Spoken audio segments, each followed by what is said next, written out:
Chapter 9. A time of foxes and parties. Naruto woke up to find himself lying on his back. Up above him lay an infinite well of darkness. He couldn't tell if he was inside of a building or not.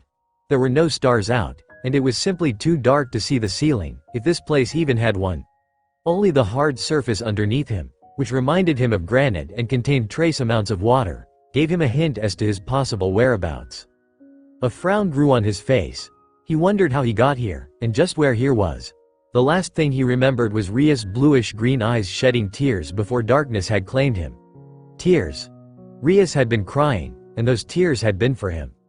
I made her cry, he sighed, closing his eyes and taking a deep breath before a self-depreciating smile came to his lips. I must be the biggest bastard in the world to hurt one of the few people in this world who I really care about. I wouldn't call you a bastard. Naruto's eyes snapped wide open, but I would certainly call you an idiot. Scrambling to his feet with all due haste, the blonde's eyes shot towards the source of the rumbling voice. A voice that was as familiar to him as his own. The voice of someone who had been with him since the day he'd been born. Kurama. Resting on his haunches sat a large kitsune. Its fur, a reddish-orange, stood in stark contrast against the darkness of the room. Surrounded by black rings were a pair of startling blood-red eyes.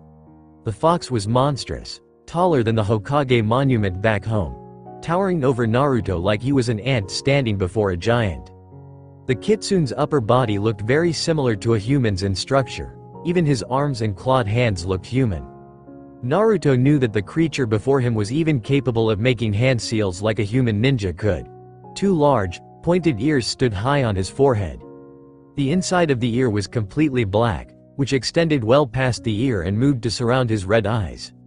Two sharp canines poked out from beneath his upper black lips, which were pulled back in a grin that showed off the large array of sharp teeth he possessed. "It's good to see you, brat." Kurama's deep rumble resounded throughout the inner world that Naruto now knew was his seal. "You don't know how long I've been trying to oi. What the hell do you think you're doing?" Kurama cut off what he was originally going to say as Naruto bulldozed into him and began hugging his clawed hand, which, by the way, was nearly as big as Naruto was, maybe even bigger. "Damn it, Naruto, get off." "I can't." Kurama stopped himself from trying to shake his crazy partner off his hand when Naruto's whispered words reached his ears. "I can't believe you're actually here. I thought that. Are you crying? I thought you had disappeared too. Oh gods, you are crying. I kept trying to reach you, but no matter how many times I tried channeling chakra into the seal, I could never get in.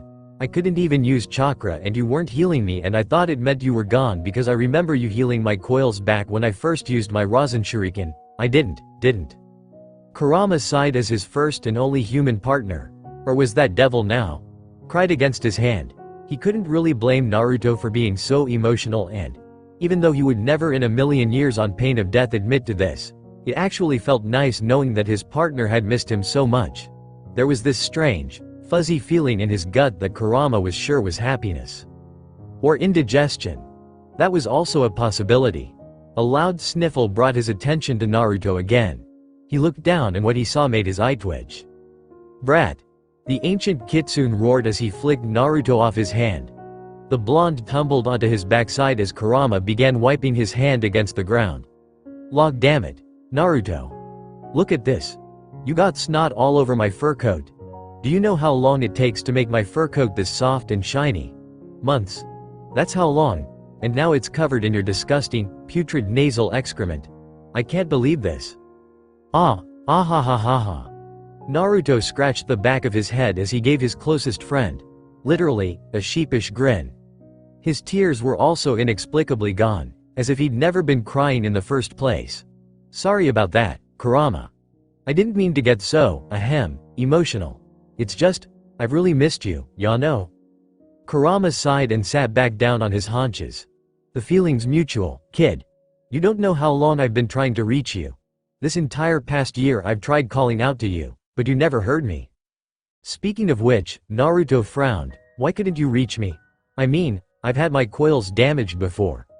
I kind of expected them to heal within a few weeks after arriving in this strange land."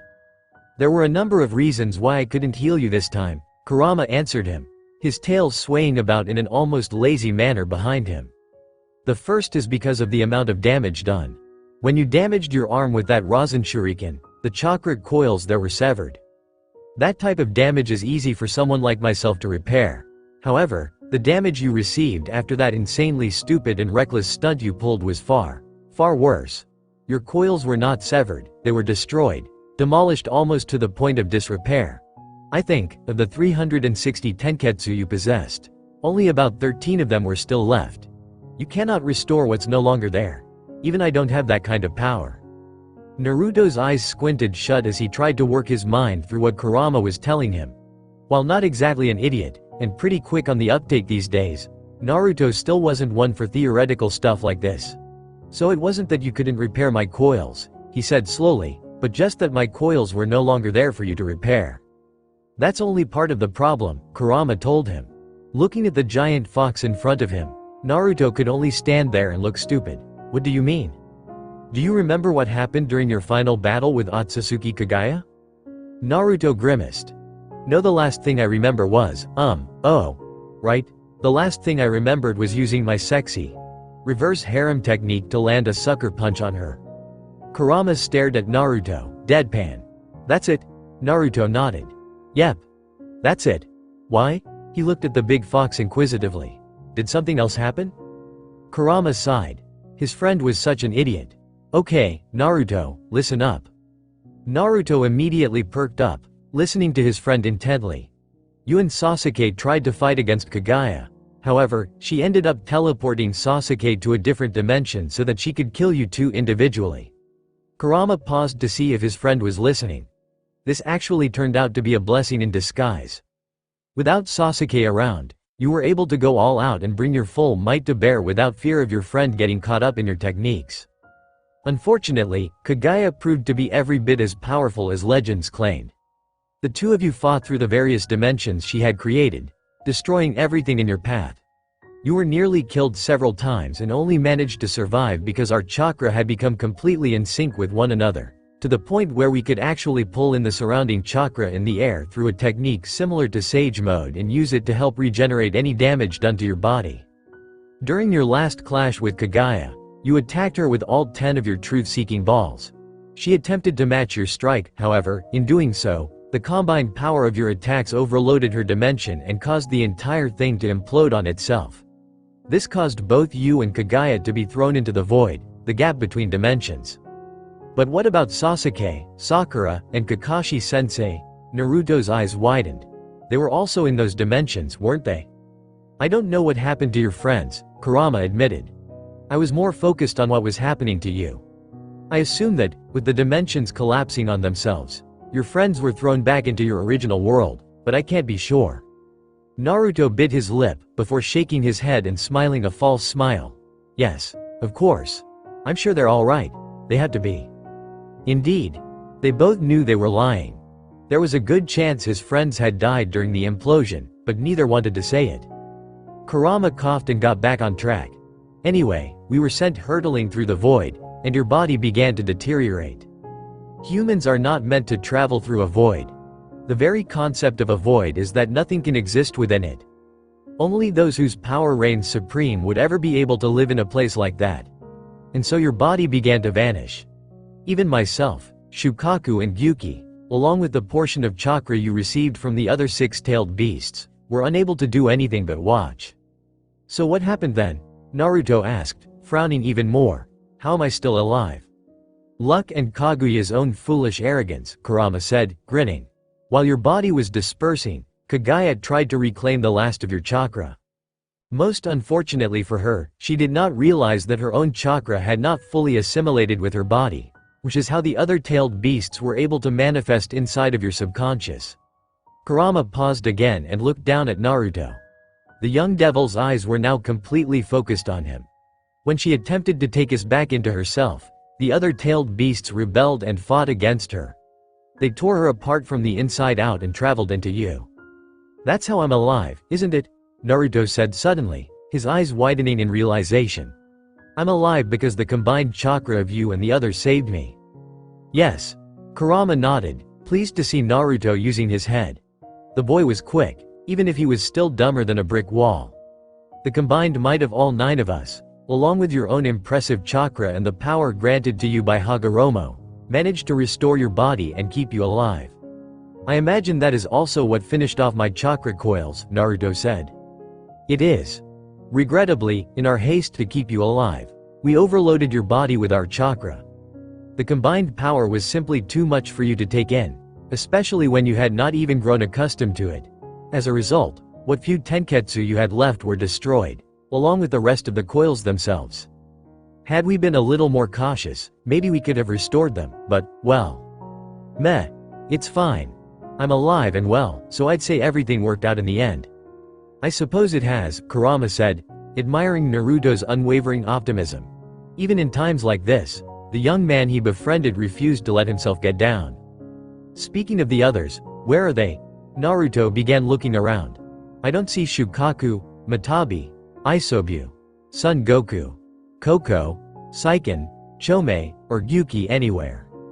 That is because they are no longer here, Kurama said, grimacing. What do you mean? Did they leave? Kurama blew out a large breath. No, he said, they did not leave. They are simply no longer with us. When Naruto just looked confused, Kurama began to elaborate. Even working together, we were still unable to keep you alive.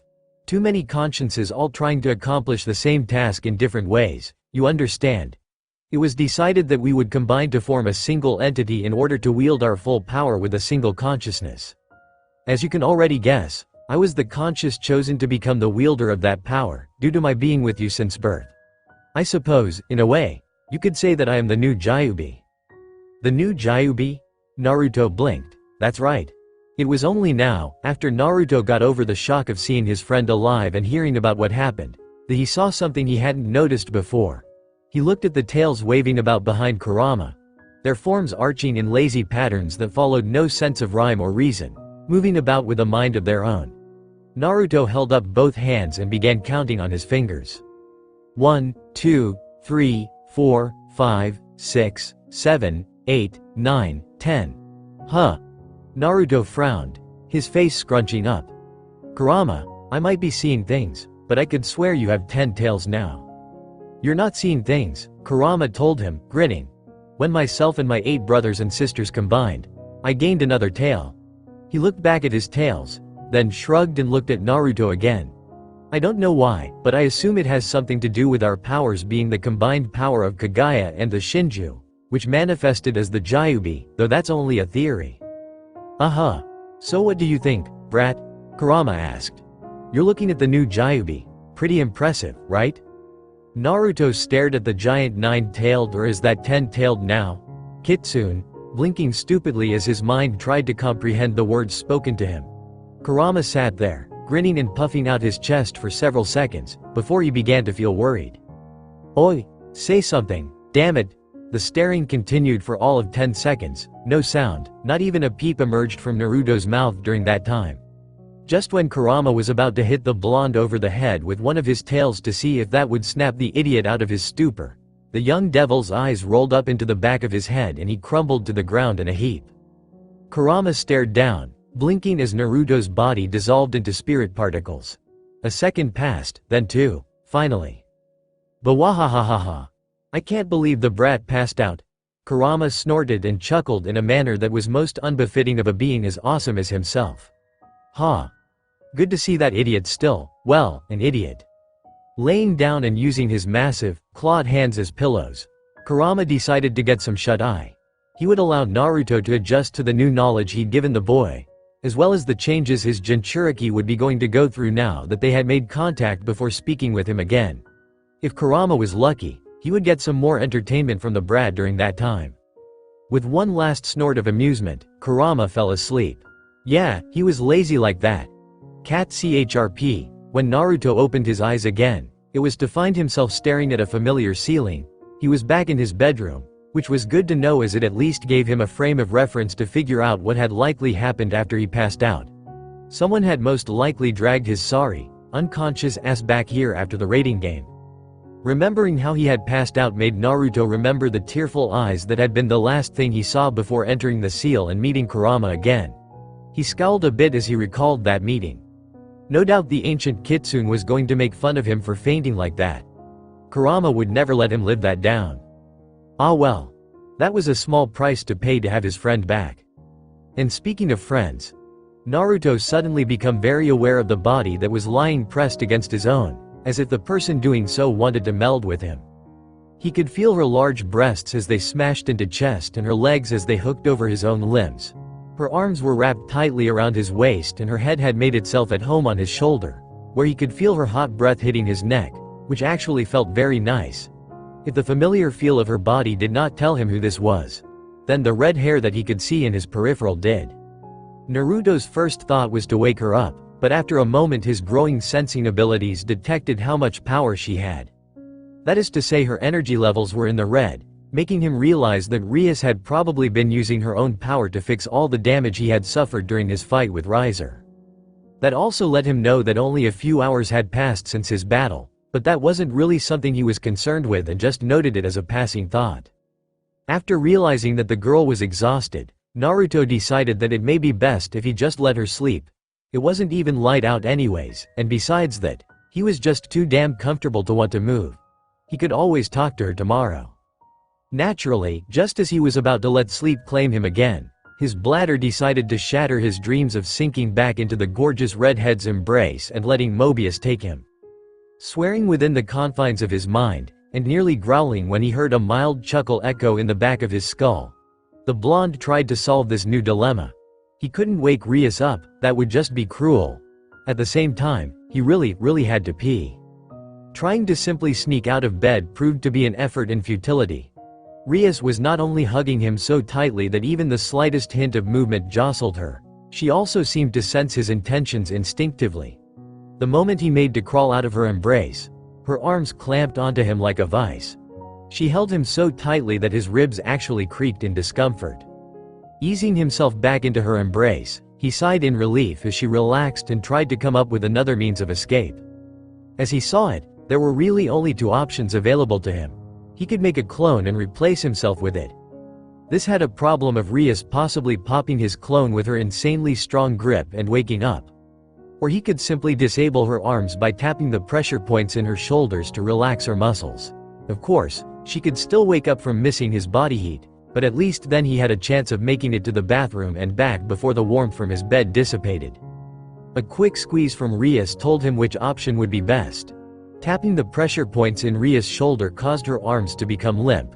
He carefully began easing his way out of her grasp, and felt his eye twitch when her legs suddenly hooked themselves around his hips and clamped down. After tapping on the pressure points in her legs as well, Naruto finally made his way out of the bed, got dressed in a pair of pants, and headed towards the bathroom. It wasn't long after he had relieved himself that the blonde was about to head back to bed when a thought occurred to him. Checking the clock on the nightstand, he saw that it was nearing 3 a.m. It was a bit early, but maybe he should make them some breakfast. He was pretty ravenous due to all the chakra he had used during the raiding game, and he felt positive that Rias would be hungry when she woke up as well.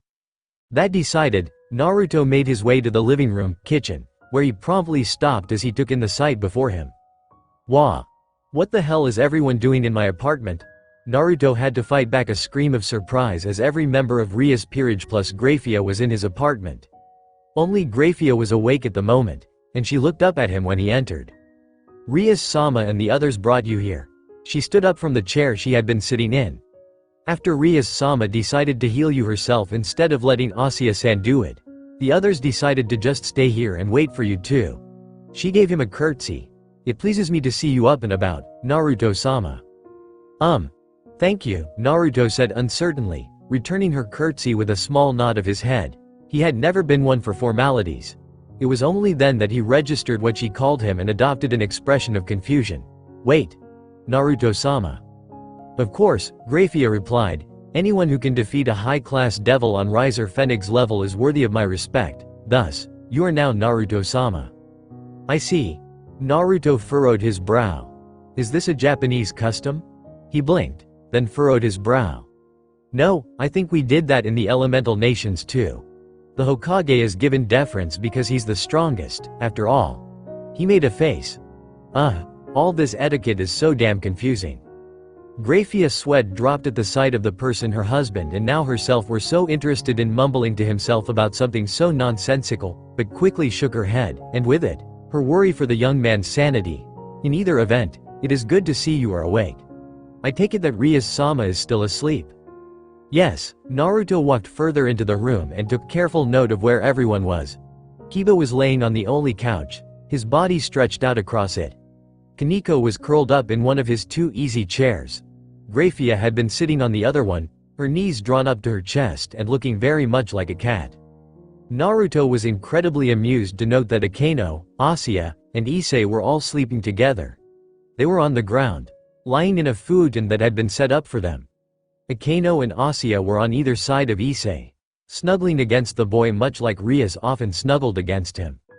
The perverted first year was also wide awake and looked like he was struggling between letting his, admittedly large, humongous, inner perverted out. Or was that outer pervert, and keeping his lustful desires to himself. Deciding on what he should do first, Naruto brought his hands up and made a cross seal. Shadow Clone Jutsu. A physical copy of himself appeared beside him in a haze of smoke. Grafia watched on in interest as the clone walked into the kitchen half of the room and began getting out several pans from the bottom cupboards. I saw you use that during the raiding game. What kind of spell is that? It's not a spell, Naruto informed her as he walked over to the chair that Kaneko was occupying and knelt down. It's a jutsu, ninjutsu to be exact. By splitting my chakra evenly, I can create corporeal copies of myself. I see, Grafia murmured, her eyes watching Naruto as he began to gently stroke the girl's hair. I had heard that chakra was a gift only yokai had. It's not, Naruto smiled as Kaneko nuzzled her head against his hand. He absently worked out her ears and began messaging them. All humans have chakra, but from what I've seen of this place, they only have enough to survive. At that moment, Kaneko's eyes fluttered open and almost immediately locked onto Naruto's. Hey, Kaneko-chan. Naruto-senpai, Kaneko purred as trailed his fingers through her hair. Her body unfurled itself and she let her legs dangle off the armrest of the chair. Are you okay? Asked Naruto. I should be the one asking that. Kaneko gave him a blank look. Or as blank a look as she could give him when she was blissed out. Naruto smiled, but it left a second later in favor of a frown. Issei told me you had been defeated by Yubaluna. I had been really worried. He knew that death in a raiding game was rare unless the people in charge of pulling the players out were being negligent. That still didn't mean it hadn't killed him to hear that Kaneko had been retired. I'm really sorry I wasn't there to help you. It's okay, senpai. Kaneko reached up with a hand and began patting him on the head much like someone would a dog. Naruto sniffled a little, pulling all his tears back into his tear ducts. He'd already bawled his eyes out once inside of the seal. There was no need to do so again. Thank you. Naruto's head snapped up at that exact moment as a clone that his clone made dispelled. He looked back at Kaneko. Would you mind waking everyone up for breakfast? I need to go wake Rias up.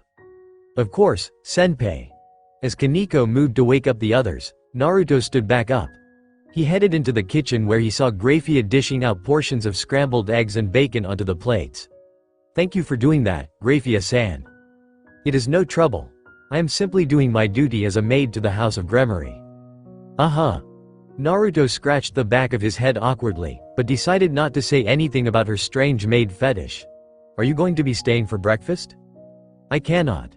I must go back to the underworld and inform Sirzek-sama and Gremory-sama that you have awoken.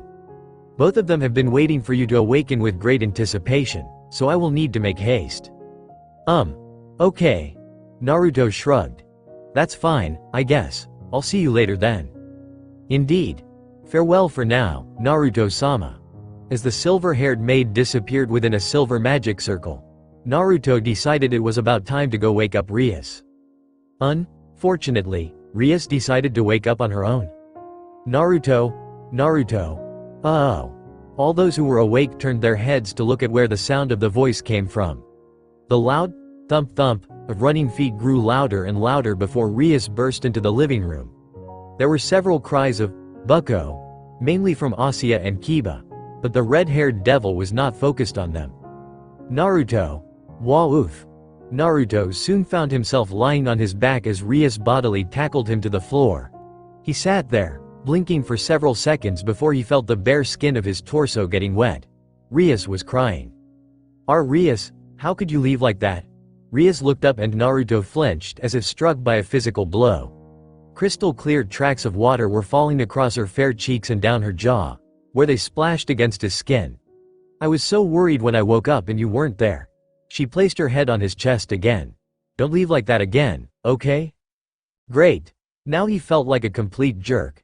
How could he hurt someone he cared about like that? Why hadn't he just stayed in bed? Come to think of it, that was a good question. Why hadn't he stayed in bed? Oh, right. Bathroom and hunger pains. Damn you bodily functions. Sorry, Rias. Naruto placed a hand on the back of her head and began threading his fingers through her long, silky tresses of crimson hair. I didn't mean to leave while you were still asleep. I just really had to go to the bathroom, and then I got really hungry so I thought I would make breakfast. I didn't want to wake you because you looked tired, so I was going to let you sleep and wake you up when breakfast was ready. It's fine, Rias mumbled into his chest. I suppose I'm overreacting a little because of what happened during the raiding game. Naruto winced. He was likely going to have to talk about that later on. Not a conversation he was looking forward to. Just, don't do that again. Okay. I was really worried about you, and when I woke up and you weren't with me, I assumed something bad might have happened. Right, sorry. I won't do that again. Good. Rias sat up and straddled his stomach. Her hands pressed against his shoulders as she looked down at him while continuing to ignore the scene she was causing for the others. She was, after all, still naked. On a side note, Issei had already passed out from having been blown into a wall by a nosebleed and Asya was kneeling by him, trying to wake him up while Akano poked him with a stick that she had gotten from somewhere. Don't ask where. No, really, don't. What's this I heard about breakfast? Rias finally asked. Naruto blinked. Maybe you should get dressed first. Now Rias blinked. You know, that way Issei doesn't pass out again when he wakes up. Huh? Rias looked down at herself, seemingly realizing for the first time that she was naked. She looked back into Naruto's azure eyes. Then over at where a frantic Asya was trying to unsuccessfully revive Issei, who had taken to mumbling something about Big Oppai, as an amused Akano continued poking him in the cheek with a stick. That's a great idea, she decided at last. Red hair was flung about as Rias turned her head back to look at Naruto. Would you care to help me get dressed? Not at all. Like he would ever turn down the chance to get some up-close and personal time dressing Rias up, especially since she had offered. He was respectful to women, but he was still a guy. Cat CHRP, it wasn't long after breakfast finished that Graphia came back. Before Naruto even had a chance to emit any form of protest, the silver-haired woman proclaimed that she would be taking Naruto shopping for some clothes and left within a magic circle. She also told Rias that her father and brother expected to see her in the underworld and that the young woman should head there as soon as possible. Several hours in a whirlwind of having some strange woman with a needle fetish sticking him with pins saw Naruto pulling and tugging at the new suit he was wearing as he and Rias walked down an extravagant-looking hallway. Damn that woman! Naruto complained, his loud voice ringing down the hall. Why the hell do I have to wear this stupid thing? He tugged at the collar of his tuxedo, or tried to. His hand was swatted away by Rias. I'm surprised she even managed to convince you to wear it, Rias informed him, shaking her head. And stop doing that. You're going to ruin the collar if you keep tugging on it. Yeah, well, that Graphia chick can be scary when she wants to be. Naruto shuddered, much to Rias' amusement. Yes, she can be pretty frightening. But then, there is a reason she is called the strongest queen. I guess. Anyway, Rias continued, wrapping both of her arms around one of his and walking a little closer. Just try to relax. This party is very important to Devil Society, and as a member of my peerage, and the one most responsible for beating Riser, everyone's eyes are going to be on you. I need you to be on your best behavior. That's right, Naruto thought with a grimace. The whole reason Graphia had kidnapped him and forced him to endure the needle fetish lady was because of this party.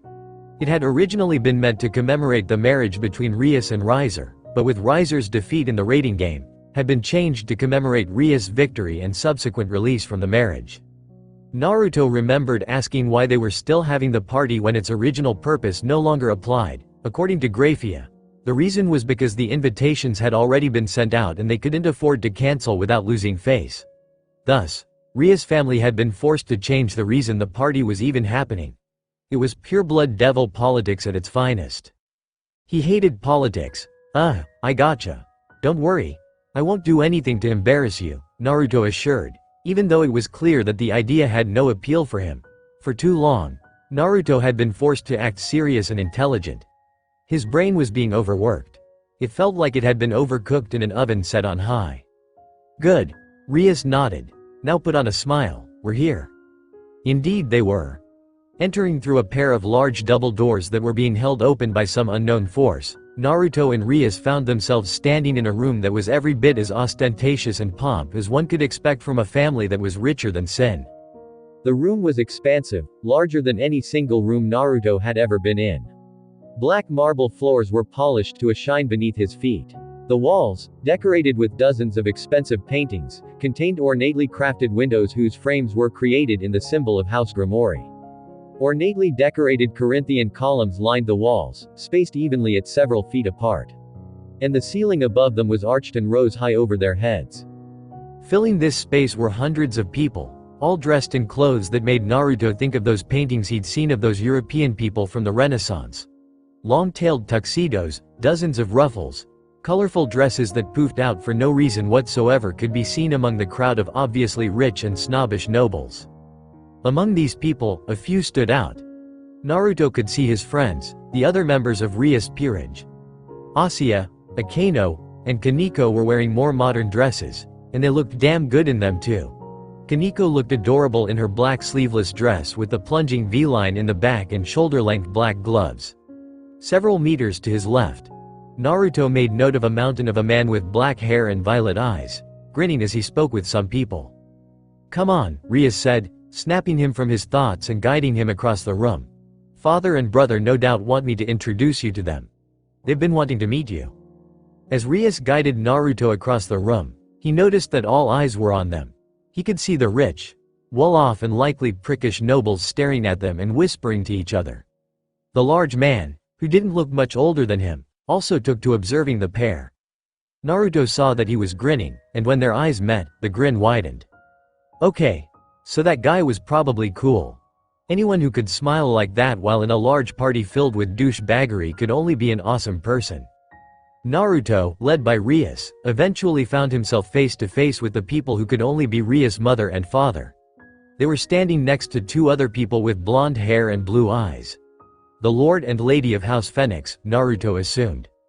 Rias' mother looked almost identical to Rias herself, except she had shorter hair and its coloration was brown instead of red.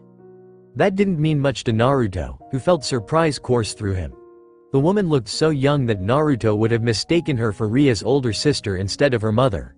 She wore the elegant white dress quite well, and the Uzumaki could appreciate the way it conformed to her figure, which Rias had clearly taken after.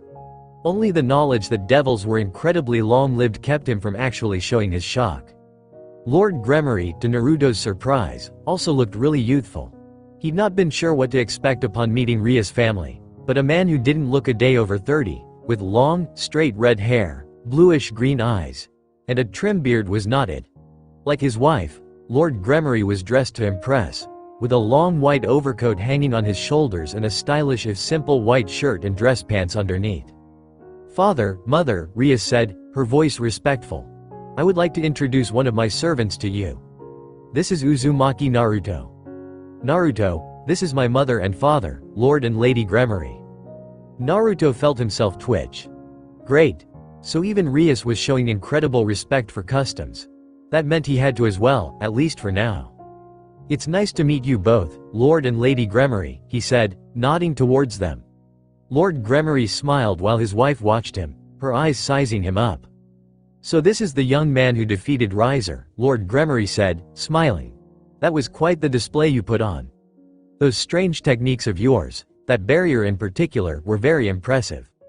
Naruto, despite himself, grinned. I know, they were pretty awesome, right? He then narrowed his eyes. I suppose I should actually be thanking you. If you hadn't been stupid enough to arrange that marriage for Rias to that douche Riser, I would have never had to come up with that technique. Rias gasped. Actually, everyone around them who was blatantly eavesdropping on their conversation gasped, too. Guess they weren't expecting him to insult the host of this party like that. Truth be told, Naruto was surprised by his own audacious actions.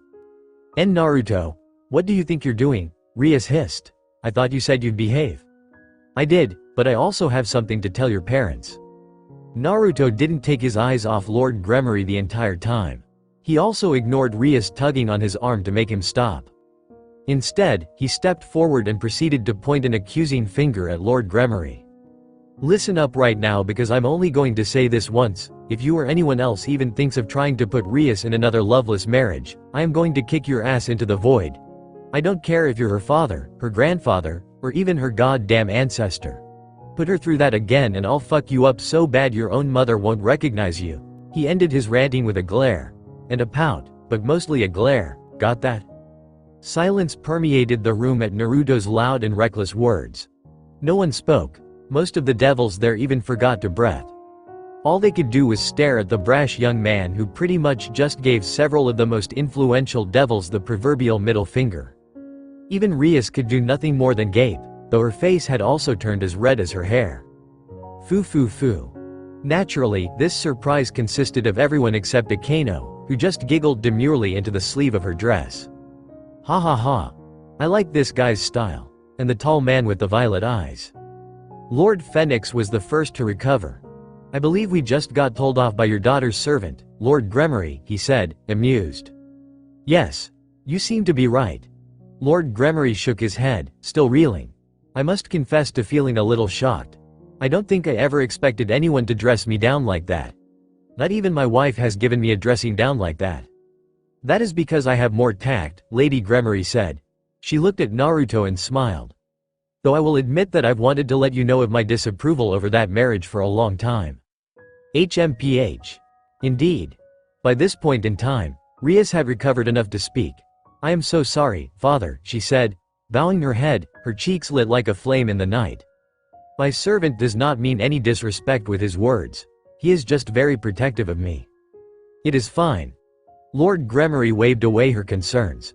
"I know that my actions were not approved of by the other members of our family. Your brother also protested against the marriage." "Ni-sama did?" Rias looked surprised. "Of course. I believe his exact words were, 'You can't let my Rias-tan marry someone who doesn't love her. What kind of father are you?' Or something like that." Rias' right eyebrow twitched. That man.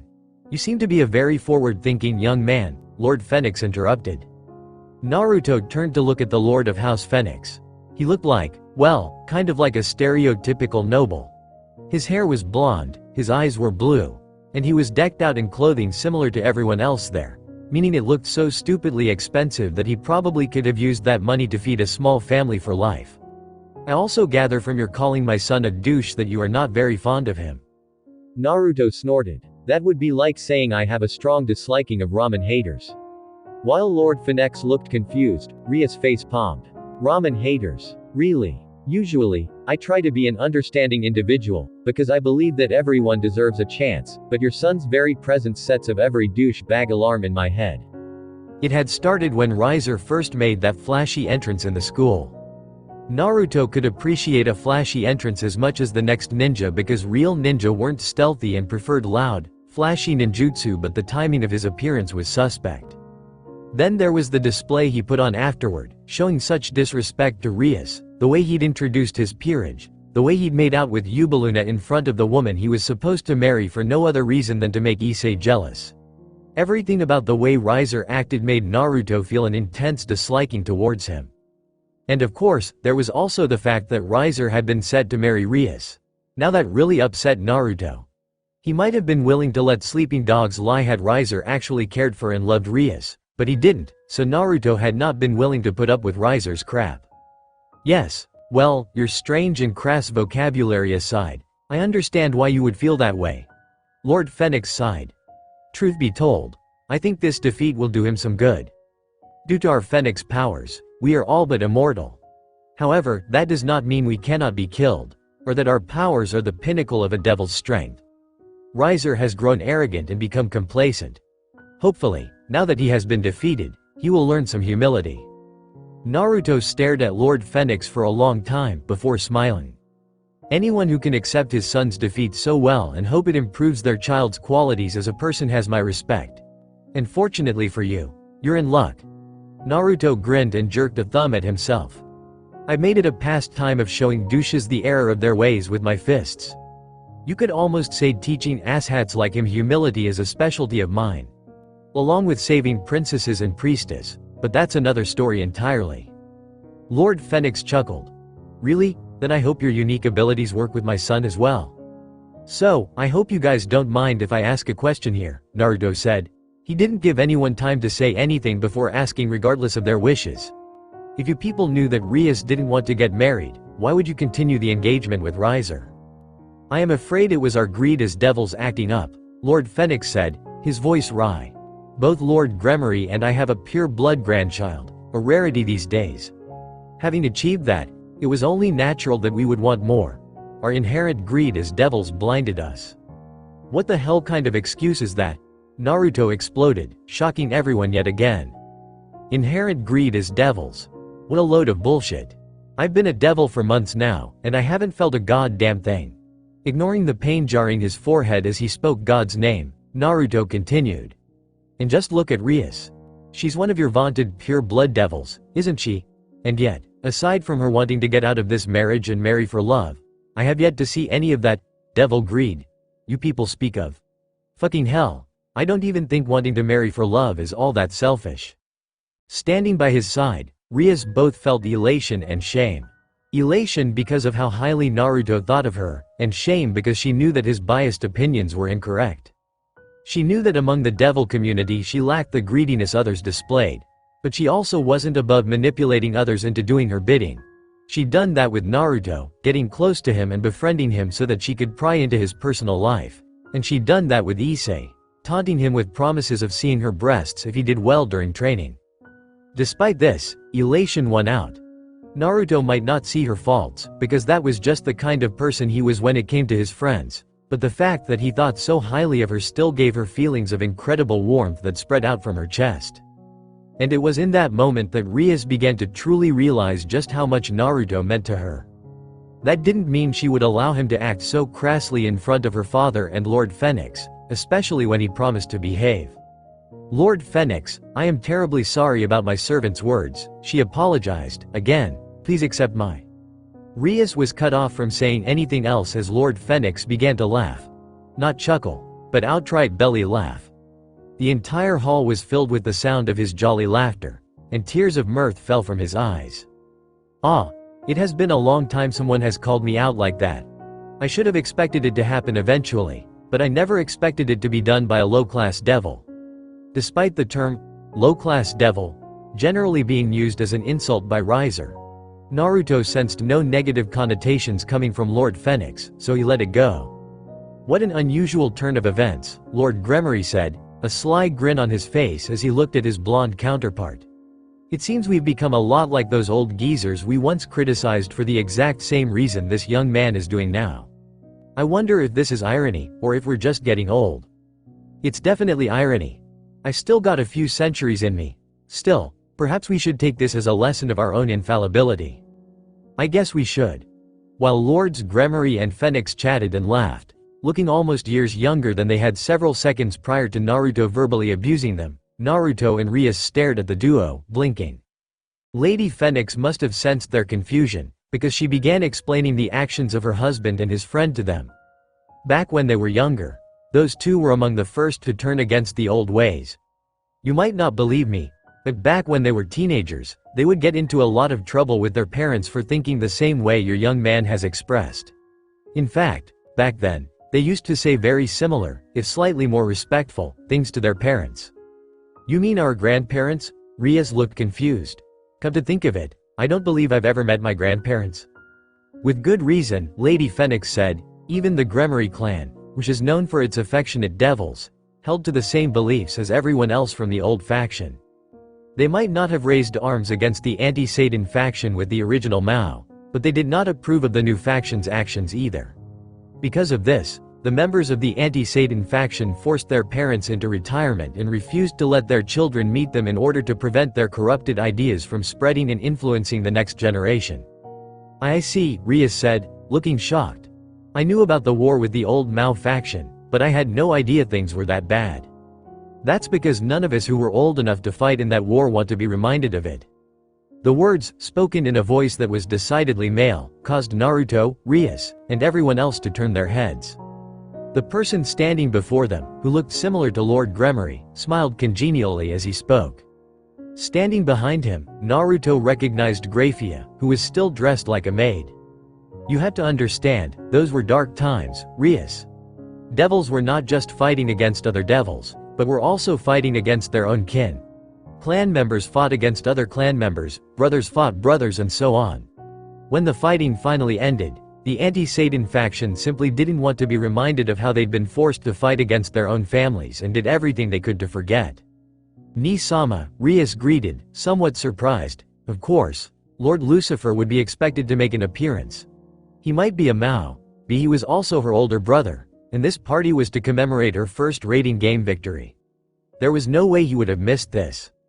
"It's you?" Naruto pointed at the older man, much to Rias' shock and Lord Lucifer's amusement. "You're the guy that made me go to school." "Oh, you remember me?" Sears smiled. "I'm glad. I was hoping you would. And I see you've become a member of Rias' peerage." "Don't act like you're so surprised," Naruto said, rolling his eyes. "That was the whole reason you made me go to school, wasn't it? Because you wanted me to meet your sister?" "Is this true?" asked Rias, her eyes wide. "I always look after my little sister," Sears said, still smiling. "I simply couldn't bear the thought of my Rias Tan being forced into a loveless marriage. It's only natural that I would try and find the person who I thought would give her the highest chance of success against Riser." Which meant that Sears had known Rias and Riser would fight in a rating game with her freedom on the line long before it actually happened. Naruto had been going to Kuo for at least a year before he and Rias even met. That was an incredible amount of forethought, and Rias felt heart-warmed by her big brother's desire to protect her. She did twitch at the Rias Tan comment, though. "And you, Uzumaki Naruto?" Sears' smile became more sincere as he looked at the blonde former ninja. "You have exceeded all of the expectations I placed on you when I sent you to Ko Academy. I knew you were strong, but I didn't expect you to be that strong. That strange power of yours surprised me. It almost broke the barrier we'd placed around the dimension created for the rating game." He grinned. "I actually had to personally help them strengthen it." Strong? Maybe by the standards of Rias' peerage, but Naruto knew his strength was lacking compared to what it used to be. So it was this man. He must be talking about Kurama's energy. Which would make sense. Kurama was power incarnate, especially now that he'd apparently become the Gyubi. Yeah, thanks," Naruto said, not sure what else he could say. That power hadn't been his, but he would never tell anyone he didn't know and trust that. Rias would learn soon, if it ever came up in conversation. Kaneko too. But so far, no one else, not even the other members of the peerage, had earned his trust to the point that he would tell them about Kurama. "Now then." Sears clapped his hands together. "I wanted to formally introduce myself, since we only spoke briefly before I sent you to Ko Academy.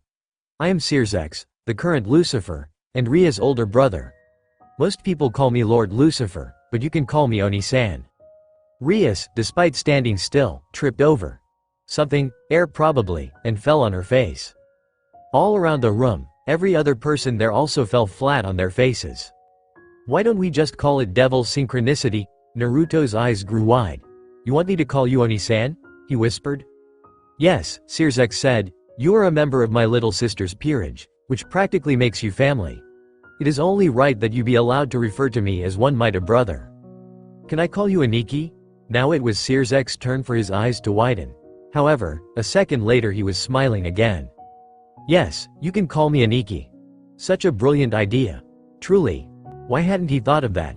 "And I shall call you Otuto." "Okay. Aniki. Oto-Oto. Aniki. Oto-Oto. Aniki." Rias, Grafia and everyone else in the room could only watch in horror at what happened next. Naruto and Sears began hugging.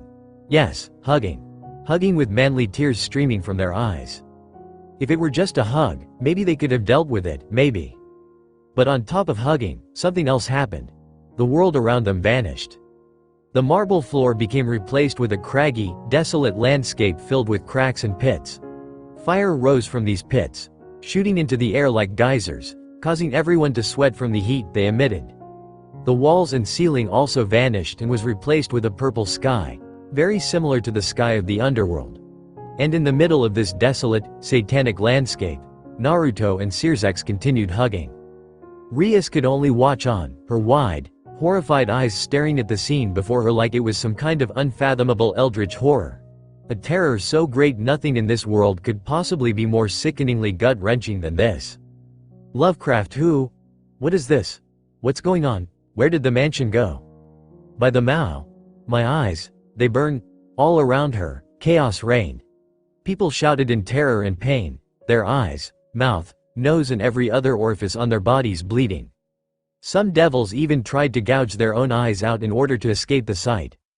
Rias wanted to do that as well, but like a train wreck happening in front of her, found she couldn't look away. Kaneko, her face still bland, though her right eye was twitching, bent down and picked up a rock. She threw it into one of the fiery geysers. Real fire, she said as she watched the rock disintegrate. Oofufufu. What an interesting technique. Akano licked her lips as she saw people screaming in terror and confusion. How fun. I should try and create something like this with Ice-kun. And speaking of Issei. Issei-san. Issei-san. Please wake up, Issei-san. Asya was trying to wake Issei up to no avail. The poor young man lay there, gurgling, his eyes rolled up into the back of his head and saliva trailing down his mouth. Graphia. Rias snapped out of her shock first and shouted at her sister-in-law who, for once, appeared flabbergasted. We need to separate those two, quickly. Graphia looked at Rias, and then nodded. Together, the pair ran over to the still-hugging Circex and Naruto, and then proceeded to pull them apart. They did this by grabbing onto Naruto's and Cirzex's cheeks and yanking, hard. Naruto and Circex cried out simultaneously. Ouch, ouch, ouch. Graphia. Let go. Dat Hupwithers. I am afraid I cannot comply, Lucifer-sama, Graphia said, her eyes twitching. For the good of devilkind, and as your maid, I must ensure that you desist from your current actions. But Ria-tan has a weedy let go of Oto-Oto, and Rias-sama is far nicer than I am. And do not call Naruto-sama, O-Tuto, it's disturbing. What am I going to do with you? Rias asked as Naruto rubbed his sore cheek. It had turned a rather vibrant red. Hee, sorry, Naruto apologized, grinning. But at least I'm getting along with your brother, right? Isn't that a good thing? I'm beginning to think it might be a terrible thing, Rias said dryly. Graphia. Stop pooing, Oto-Oto. Hup, Naruto, Rias, and every other devil in that room watched as the great Satan, Lucifer, was pulled towards the door by the cheek like a spoiled child who'd just been caught with his hand in the cookie jar. Sorry Aniki, but you're on your own with this one. Oto-Oto. Ria-tan. NNNOOOOOO. The doors to the party slammed closed behind Circex and Graphia. Everyone remained silent for several seconds. Bawahahahaha, until that one man, you know, the dude with the violet eyes, started laughing. I like him, Naruto said, hooking a thumb at the fool letting out belly-aching laughter. He's got an awesome personality. Rias just sighed and pressed a hand to her forehead. Of course you would. It's only natural that someone like you would think Cyro or Gog Biel has an awesome personality. Cat CHRP, after Circex was unceremoniously dragged out of the party by his wife/maid, things returned to a semblance of normality, sort of. All the devils minus a few were still shaken by the whole ordeal. Who knew there was such a deranged and powerful technique? And just what kind of technique was it? An illusion? Some kind of reality-distorting spell? Had they been sent to an alternate dimension? They were so disturbed that the vast majority decided to simply forget about what they saw. It was safer for their sanity that way. The floor also needed to be cleaned of blood, but that was a minor footnote compared to everything else. Among the crowd of devils, Ravel Phoenix stood alone. With her brother not there, no one else in the peerage had shown up aside from her. Ravel wasn't even sure if she wanted to be there, but someone had to make an appearance with their parents. To not have anyone from Riser's peerage show up would be seen as a weakness and cause people to question the Phoenix clan's power. With Riser's loss against Rias, they couldn't afford to that. They had to show that this loss didn't mean the Phoenix clan was losing its power. And with no one else willing to accept the invitation to this party, Ravel had been the only option left. She sighed as she brought the glass of alcohol to her lips and took small sips of it. Even though it had scarcely been a day since the raiding game, things had been rather hectic for House Phoenix. A frown soon marred Revelle's face as she thought about the raiding game. Her brother, who she knew to be a powerful devil in his own right, had lost. He'd been defeated, not by another high-class devil like Rias, but by a lower-class devil. That blonde boy with the light tan and the cerulean blue eyes who. Steam began pouring from Revelle's ears. She could feel her face burning. It felt so hot that for a moment she began to fear she'd lost control of her powers over fire. As a still maturing devil, the possibility was there. But no, her powers weren't running out of control, she was just embarrassed. That he-man. Pissed. Hey, princess. A familiar voice whispered in her ear. Revelle's eyes widened. Her mouth opened to yell, though no sound came out. Mainly because a hand came up to cover her lips. Revelle was just about to try and use her fire to burn this person when they spoke again. Hey, easy now, the voice whispered. It's just me. Look, just relax, calm down, don't scream, and I'll let you go. I need you to keep quiet or everyone will notice us. Can you do that? Revelle thought about her options, but there weren't many of them. If she caused a scene and burnt this person behind her to a crisp, she would embarrass her family. She nodded her head, but did so reluctantly. Okay then. I'm letting you go. Just remember to be quiet. Revelle frowned at the command, but as the hand let her go, she did as told and kept silent. And then she turned around. It was him. The one they called Naruto. The blonde devil who defeated her brother. And the one who who did, and her finger, he. Shush. Naruto held a finger to his lips, a gesture for silence. Remember, you said you'd keep quiet. What are you doing over here? Revelle hissed, covering her embarrassment with anger. Beyond the anger, however, was confusion and shock. How are you even over here? I thought you were with Rias? She looked over at where the scene between Circex and Naruto had taken place. Rias and Graphia were still there. Lord and Lady Gremory were still there. Her own parents were still there. And there, attached to Rias' arm, or rather, Rias' arms attached to him, was Naruto. She looked at the Naruto who stood behind her. She then looked back at the one Rias had a hold of. She looked back and forth several times, before settling on the one standing in front of her. How? What? I replaced myself with a shadow clone, Naruto said, explaining how he could be in two places at once. Revelle didn't understand it. She didn't even know what a shadow clone was, but guessed it was some kind of magic spell that created clones. I see. Okay, Revelle. Just calm down. The one who beat your brother and sucked on your healed the cut on your finger with his mouth was standing right in front of you. But that was no reason to lose your cool. Remember, you're a member of the House of Phoenix, a high-class devil in your own right. You can't let a low-class servant like Naruto see you sweat, even if he made you feel all hot and strange inside. Her pep talk to herself done and over with, she gave Naruto what she hoped was a superior look. And what is it that you wished to speak with me about that was so important you replaced yourself with a shadow clone? She asked, testing the word out. What a strange name for a technique. I want you to come with me. See, come? He wanted her to come with him? How could he say such a thing to a high-born lady of her stature? And without even asking for a date first? Her face turned red, and her brain felt like it was melting out of her ears. Revelle was so shocked by his words that she didn't even respond when Naruto grabbed her hand and snuck out of the Great Hall with the stealth of a ninja.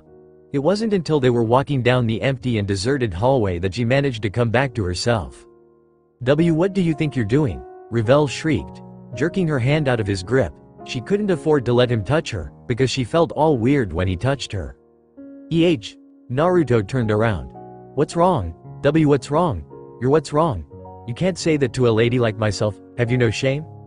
Naruto scratched the back of his head. He looked genuinely confused. What are you talking about? I just wanted to know if you'd like to ditch that party and spend some time doing something that you might actually enjoy. Revelle's mind screeched to a halt. What? You didn't enjoy being that party, right? I could tell. Naruto grinned at her. It was boyish and joyful and made Revelle's heart feel like it was smashing into her chest with the strength of a Norse god's warhammer. You looked really uncomfortable in that place. It's because you're all alone, right? That party was originally for Rias and your brother's wedding, but since the wedding was called off, No one else from his peerage showed up and you were forced to come on your own to save face. I'm right, aren't I? How did you know that? Could he read her mind? She'd been thinking those exact thoughts just a few seconds ago. I may act like an idiot, and I probably am an idiot, but it's not because I'm stupid. I just choose not to think about all the complicated stuff because it's boring. Or at least I try not to. I've had to do a lot more heavy thinking than I've ever wanted to these days. Naruto paused, then shook his head. Anyway, I could tell that you weren't comfortable in there, and to be honest, I'm not a fan of big, ritzy parties like that. I thought I'd do us both a favor and get us out of there so we could actually do something fun. This boy, had he really gone out of his way, taking her out of the party and asking her to come with him, to help her out? Why are you being so nice to me? I don't understand. Once again, Naruto looked confused, and Revel knew there must be something wrong with her because she couldn't help but think he looked adorable. Why wouldn't I help you out? I idiot, she muttered, though her voice lacked heat. How about because we're enemies? Correction, we were enemies, Naruto said, smiling. And now we're not. The rating game is over, so there's no point in being enemies anymore. I'd much rather be your friend. Friend? She squeaked. Revel had never had a friend before. Even the members of her brother's peerage weren't her friends.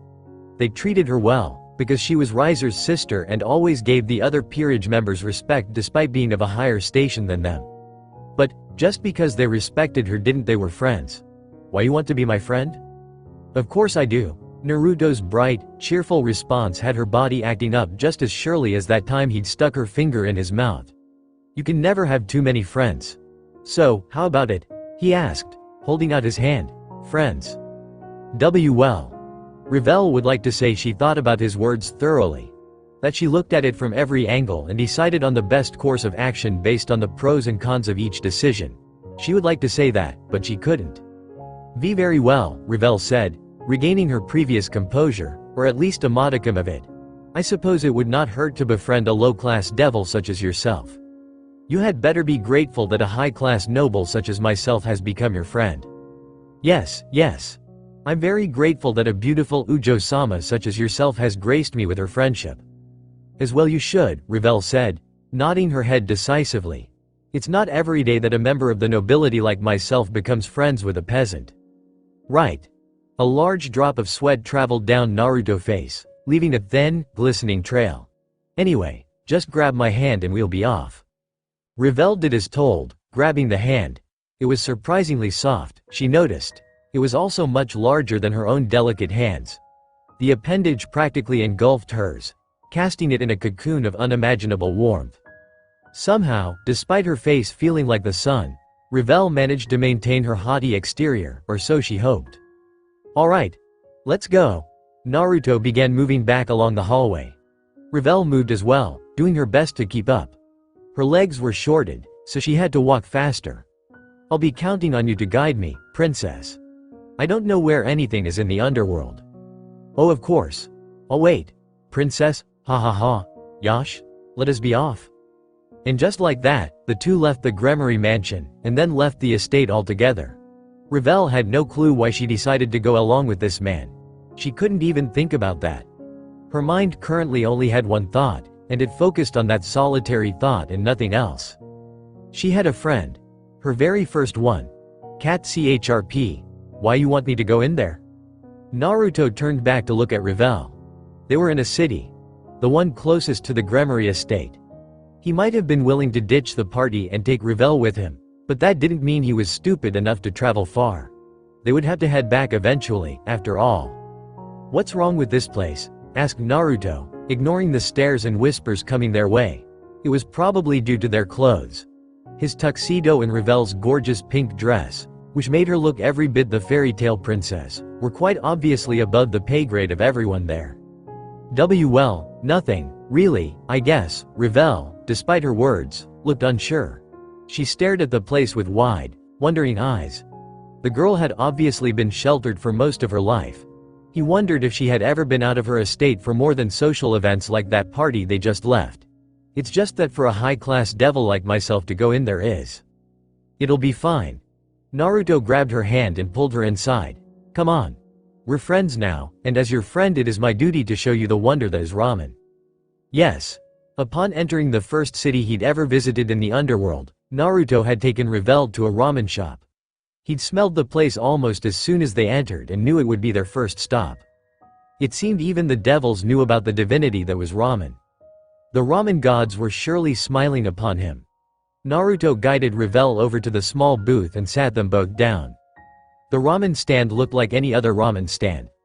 Small, a little dingy, but containing a warm and inviting atmosphere. The fragrant aroma of ramen hung in the air, invading his nose with its amazing scent. Revel must have smelled it too, because her stomach began rumbling. Naruto grinned while Revel blushed. "You must be awfully hungry to make such an unladylike sound." "Hey, are you making fun of me?" asked Revel, too self-conscious to be angry. "Maybe a little." Naruto placed a hand on the girl's head. Huh. Her hair was really soft. Just what he expected from a high-class young woman like her. Each strand felt like silk. Not even Ria's beautiful hair was this soft. "But as your friend it's my right to tease you." Is that so? Besides, you look adorable when you're embarrassed." His words just caused Revel's blush to deepen. "Oi, old man," Naruto shouted to the old-looking devil with the wrinkly skin and white hair standing behind the bar-style counter.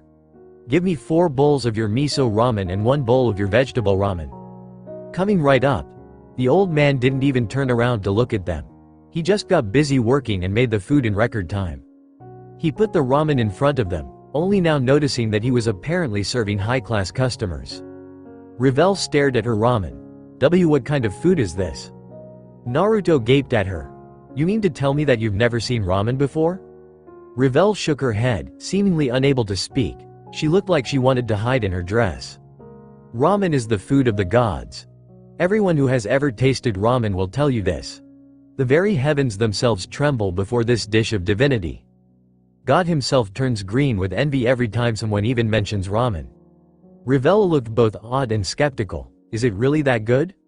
Why don't you try it yourself and find out?" Raven did exactly as Naruto suggested.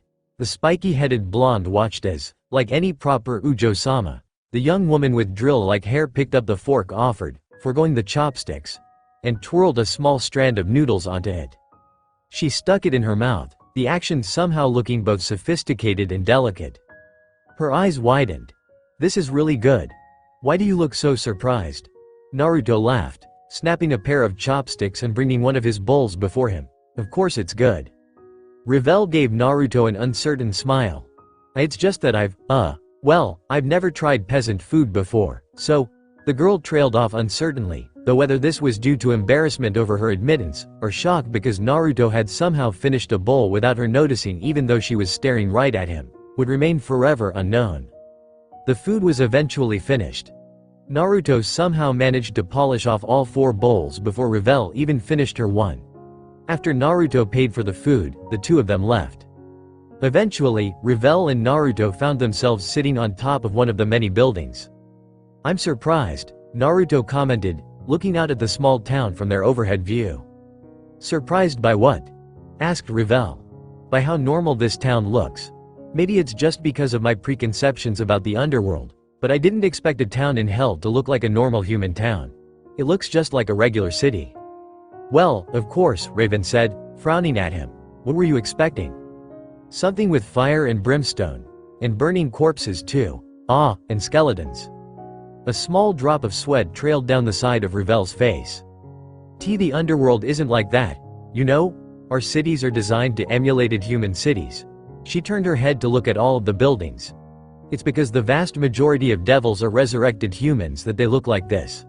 My brother said it before, didn't he? Pure blood devils are becoming rare in this day and age. Each year, there are less and less of us being born. Devil births are almost unheard of now, due to our longevity. I guess that would explain why everyone thought that wedding was so important." A pause. "What do you think about all that? About Rias and your brother's wedding getting cancelled, I mean?" "Honestly, I don't know." Revel's face appeared lost and uncertain. "I mean, I understand why our families originally wanted it to happen, and I respect my brother a lot. But, well, maybe it was just seeing how Rias fought so hard against it, but I can't help but think the wedding being called off was a good thing. That reminds me, how is your brother doing?" Revel gave him a slight glare. "Why do you care? I thought you hated him. I don't hate him, Naruto said. I just feel an intense dislike towards him. I don't like the way he acted when he first showed up in the clubroom, and I don't like the way he treated Rias. She's a wonderful person, but Riser treated her like some kind of commodity, like an object for his personal pleasure. She wasn't even a person in his eyes, just a set of legs and a pair of tits. Just thinking about the way Riser looked at Rias upset Naruto. Sure, Issei was a pervert. No, Issei was the pervert, but Issei had his good qualities. He was kind, loyal to his friends, and actually wanted to be strong enough to help out. He was a good person. Riser, from what Naruto had seen thus far, was just an arrogant jerk who thought he was entitled to do whatever he wanted because of his heritage and powers. At least people like Neji and Sasuke, who had also been from powerful clans, worked hard to gain the strength they possessed. Their arrogance, while annoying, hadn't been unwarranted. They trained and bled and sweat for the abilities and strength. Naruto doubted that Riser had truly trained a day in his life. You must really like Rias-sama, huh? Revel's voice sounded kind of depressed, causing Naruto to look at her. Well, of course. Rias is one of the most important people in the world to me. I see, Revel whispered, before looking at him with big, blue eyes. Then why are you with me and not her? Confused by her words, Naruto said, I thought I told you. I didn't want to be stuck in that stuffy party, and when I saw how uncomfortable you were, decided to kill two birds with one stone and get us both out of there. So this was done in pity? Huh? Pity? Okay, now Naruto was really confused. What the hell was going through this girl's mind? Why would I pity you? You don't really seem like the type who would need to be pitied. Then why? I guess you could call it empathy. You looked as uncomfortable as I felt, so I thought to myself, hey, why don't I grab her and hightail it out of there? And now here we are, enjoying some time away from all the pomp and circumstance that surrounded that party. Naruto grinned at Revel, making her look away again. I've enjoyed getting to know you a bit. As he continued to stare at Revel, the image of another woman overlapped her own. And, well, you kind of remind me of someone I once knew. Really? She looked at him again. Who? Someone who was very important to me, he said, nostalgia and a bit of sadness warring within him. She was the priestess of a country far from my home. I was hired by her for a mission to protect her. He chuckled. When we first met, she acted almost exactly like you. I think the only difference was that she kept pushing everyone away. You haven't done that. From what I've seen, you're really a kind and caring person. Out of some old instinct, Naruto gave Revel a thumbs up. I like people like you. Revel stared at him for several long, silent seconds. Then she turned away. Why was there steam pouring out of her ears? "My idiot," she muttered. Just then, Naruto felt something, almost like a bucket of ice-cold water be dumped on his head. Oh crap. Naruto shot to his feet, startling Revel. What is it? My clone just dispelled in the middle of the ceremony. This was so not good. Rias was going to be pissed now that she knew he ditched the party. Damn that Aniki. Why'd he have to slap my back so hard? Can't he control his own strength? I don't understand. Revel was confused, naturally. She didn't have the ability to know what happened to his clones when they dispelled. Ceremony? What ceremony? Never mind that. Naruto declared. We need to head back now, before I get into any more trouble. Wait. What are you? Revel squeaked as Naruto scooped the girl into his arms. His wings shot out of his back and, with a powerful leap, he took off into the sky. What are you doing? Put me down this instant. No can do, princess. We've got to get back and this is the fastest way. I can fly myself, and my name is Revel. I know what your name is. I'm calling you princess because you look like those princesses in the fairy tales. His words stunned Revel into silence. And I am well aware that you can fly. I saw you using those fire wings of yours, which are very pretty by the way, but trust me, this way is faster. Now shut up and let me carry you. Revel, still stupefied by his princess comment, said nothing and let herself be held in his arms as he flew towards the estate. This man, he was just like. She shook her head. Now wasn't the time to get lost in fairy tales. When they arrived, Kaneko, Rias, Searzex, Graphia, Lord and Lady Gremory and Phoenix, along with the rest of Rias' peerage were there to greet him. Oto, I'm so glad you're okay. I grew so worried when you popped. What happened? Where did you disappear to? Oto. Searsex looked like he wanted to rush over and hug Naruto. Actually, Naruto realized that the man was trying to do just that. His arms were outstretched, as if to give him a wide hug. His legs were also moving in a frantic jogging motion, but he wasn't going anywhere despite trying to run towards him, and the reason for that was obvious. Grafia was holding him by the back of his expensive-looking armor. Ufufufu, it seems Kitsune-kun has been enjoying himself with the young Ujo-chan. Blonde bastard sensei. How could you betray me by going out with that with the enemy? Only you could sneak off in the middle of a party to spend time with a cute girl, Naruto-san. While several voices spoke to him at nearly the same time, Naruto found most of his attention focused, not on those three or Asuya who was trying to calm a crying Issei down, but on Kaneko and Rias. The two stood in front of him. Rias had a sweet smile on her face and an angry-looking vein pulsing on her forehead. And Kaneko was glaring at Revel, who didn't seem to enjoy the hostile attention. Hi Rias. Fancy meeting you here, hehehe. Yeah, Naruto knew he was in trouble. Naruto. Rias' smile twitched. Could you explain why you decided to replace yourself with a shadow clone? Do you know how embarrassing it was to try and explain why your body disappeared mere seconds after being promoted to mid-class devil? You were promoted to mid-class devil? Revel asked, shocked. When did this happen? I thought you were recently turned? I am recently turned, Naruto assured Revel. The comment earned him glares from Rias and Kaneko. Naruto broke out in a cold sweat. Well, Rias crossed her arms under her bust. I'm waiting for your answer. Well, you know that I wasn't really, comfortable in there with all those people and, Well, I thought that it would be fine if I left after speaking with your family so, yeah. Yes. That does make a little sense. Rias nodded and Naruto thought he might get off without making her really angry. But that doesn't explain why Revel was with you. URK. Why you mean the princess? When Rias glared at him for the princess comment, Naruto squeaked. Ha ha ha, funny story that. You see, it was sort of like munya and, well. It was my fault, Revel said quite suddenly, startling Rias out of her glare. Not Kaneko though, surprisingly, she was still glaring. You see, I wasn't feeling very comfortable at the party, because I was the only member of my brother's peerage there, and felt out of place. Naruto noticed this and decided to help me by taking me with him. Rias stared at Revel, who tried to remain confident but couldn't keep from squirming underneath the older devil's gaze. Finally, Rias sighed. That does sound like him, she said, and the tension of the situation left, allowing everyone to relax. Naruto's shoulders slumped. He sent Revel a grateful look and mouthed, "Thank you," to her, which elicited more blushing and steam. What a weird girl. Cat CHRP, after Naruto and Revel returned, Lord and Lady Phoenix both left with their daughter in tow. Revel had given Naruto an awkward goodbye, and also asked the blonde Uzumaki if he would be willing to have tea with her. While he wasn't really a tea person, he'd agreed to have tea with the young woman. She might be weird, but he liked weird people. Plus she was really cute when she kept stuttering like that. He would have been incapable of saying no on her cuteness factor alone.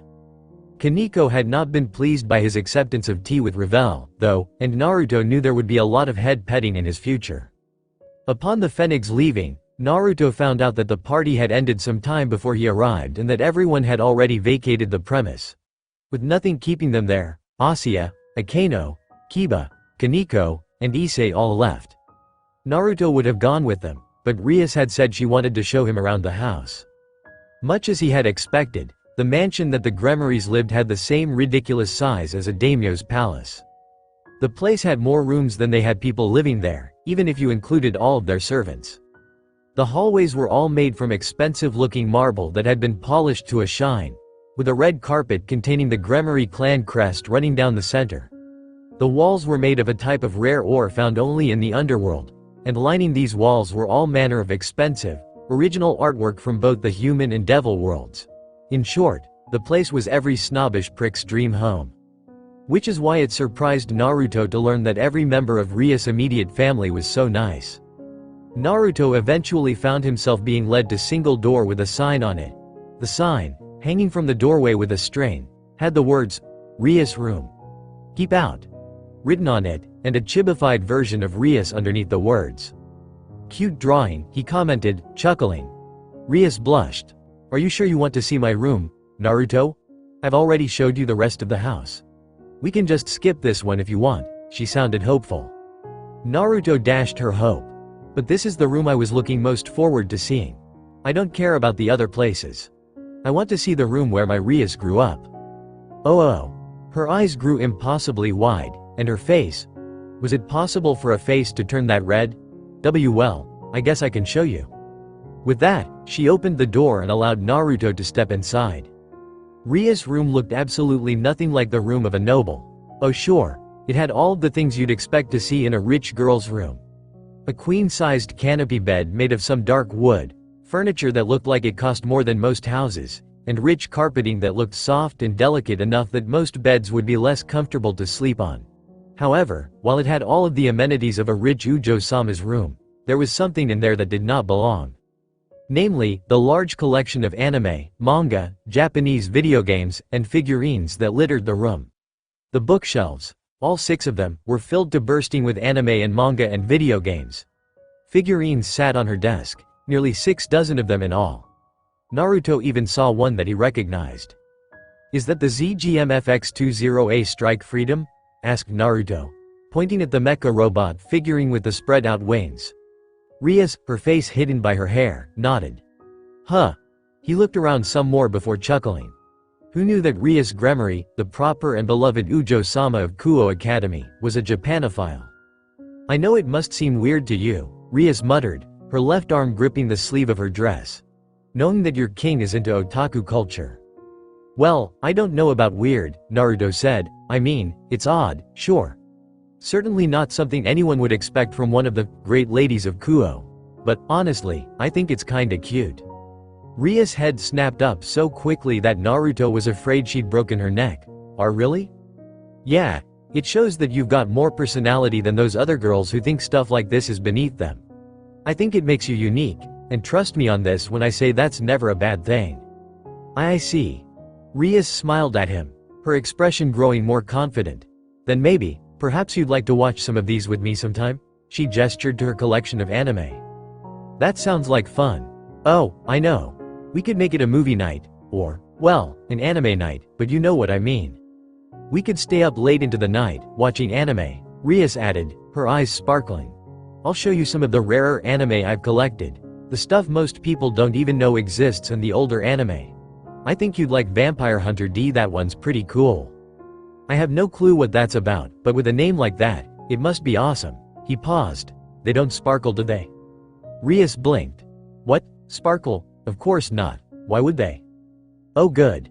Naruto breathed a sigh of relief. "In that case, Vampire Hunter D sounds like an awesome anime."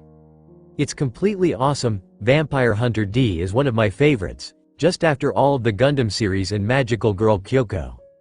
As they began talking anime, Rias remembered something. "Naruto," she said from her place on the bed, having sat down sometime during their discussion. Naruto, who sat right next to her, tilted his head. "I wanted to thank you for what you've done. You saved me from a loveless marriage, and I'm really grateful." "Well, of course I did," Naruto said, clenching his fist, his eyes shining with a hidden fire. "There was no way I was gonna let some jerk who didn't even appreciate you put his grubby mitts on my Rias." While Rias flushed from my comment, Naruto continued speaking, his voice soft.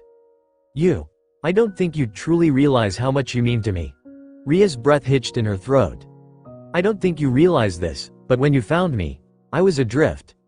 I lacked direction, I had no purpose, there was no one important for me to protect, no great goal for me to achieve. When you resurrected me as a devil, you gave me a purpose, you put a goal in front of me. For that alone, I would have remained grateful to you."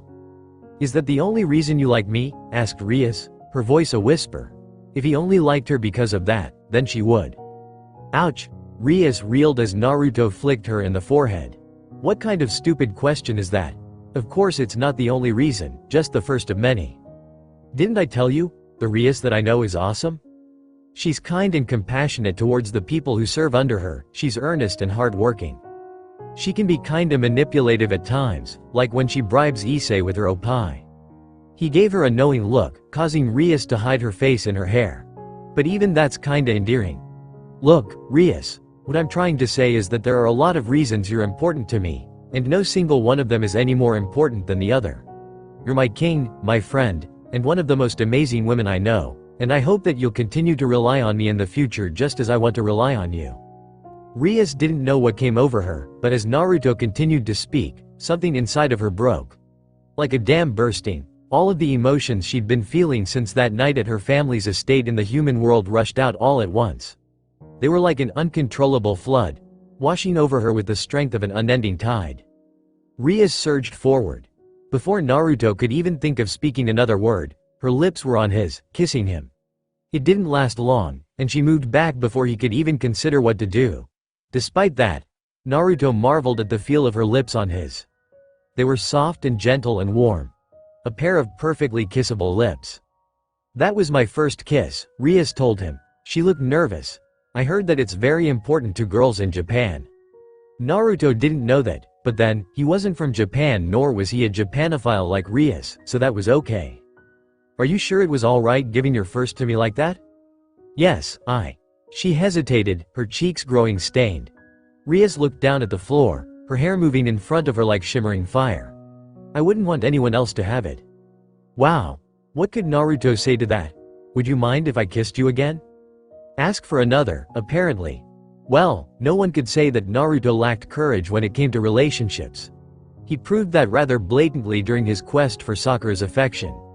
You've got to have balls of steel to constantly ask the girl who punches you through walls to go on a date with you. Especially when half of the time she put you through a wall was because you asked her on a date. Rias looked surprised. Her eyes were wide and round, and her mouth had formed a pretty little O of surprise. She calmed down, though, and then gave him a smile. I wouldn't mind if we kissed again. Naruto grinned and didn't hesitate to claim her lips with his own. And that was how Naruto and Rias got together, making out on the bed of her room, the door bursting open, and Circecha's Lucifer rushing in. Wait. What? Rias-tan, I was wondering if you and Oto had a moment? I wanted to. Oh. He paused upon noticing what position Rias and his new brother were in. Is this a bad time? Because if so I can totally come back. Circex has a terrible sense of timing. By the way, Otuto. The great Mao, Circex Lucifer, stood there in the doorway. And gave Naruto the thumbs up. Good job, he also doesn't know how to read the mood. He's an idiot like that. And this is the guy who controls the underworld as one of its Satans. Talk about scary. Chapter 10. A change of pace. Naruto had always wondered what it would be like to have a girlfriend. Back when he was younger, he would often daydream about dating Sakura and imagined what that would be like. These images naturally had no basis in reality, as in them Sakura always acted kind and loving as opposed to violent and, well, not loving, but then, that is why they are called dreams. As he got older and after he met Shion, those dreams changed to what it would be like dating the young priestess of Demon Country, and sometimes Sakura still. Yet for all his dreaming, nothing could have prepared him for what having a girlfriend in real life would be like. Truly, the difference between fantasy and reality were quite astounding. And now that he had one. A girlfriend, that is. Naruto could safely express his opinion on this matter. Having a girlfriend was fucking awesome, Sitting on lip of the tub, her back pressed against the tiled wall, Rias gave a surprisingly loud moan. The sound, a sweet symphony of beautiful music that served to spur Naruto on, echoed around the room due to the bathroom's unusual acoustics. Her feet were pressed firmly against the bottom of the tub and her legs were spread widely enough that his head could fit between them. A pair of rough, calloused hands rested on her thighs, which in turn were resting above a set of broad, strong shoulders. Feminine hands grasped at unruly locks of spiky blonde hair, barely matted down by the water pouring on them from the shower head above. Soft and delicate fingers threaded through strands of gold as Rias pulled Naruto deeper into the junction between her legs. As his tongue dove deeply into the folds of his devil girlfriend, Naruto could not help but revel just how damn good she tasted. Rias had a very pleasant flavor, sweet, and with just the barest hint of something else. A flavor he couldn't quite identify, but found delectable nonetheless. If asked, he would never be able to tell someone what Rias tasted like, because he quite simply couldn't think of anything to compare her to. That didn't change the fact that Naruto was pretty sure he'd found his second favorite food. Yes. Second favorite. Nothing could beat ramen. Not even Rias.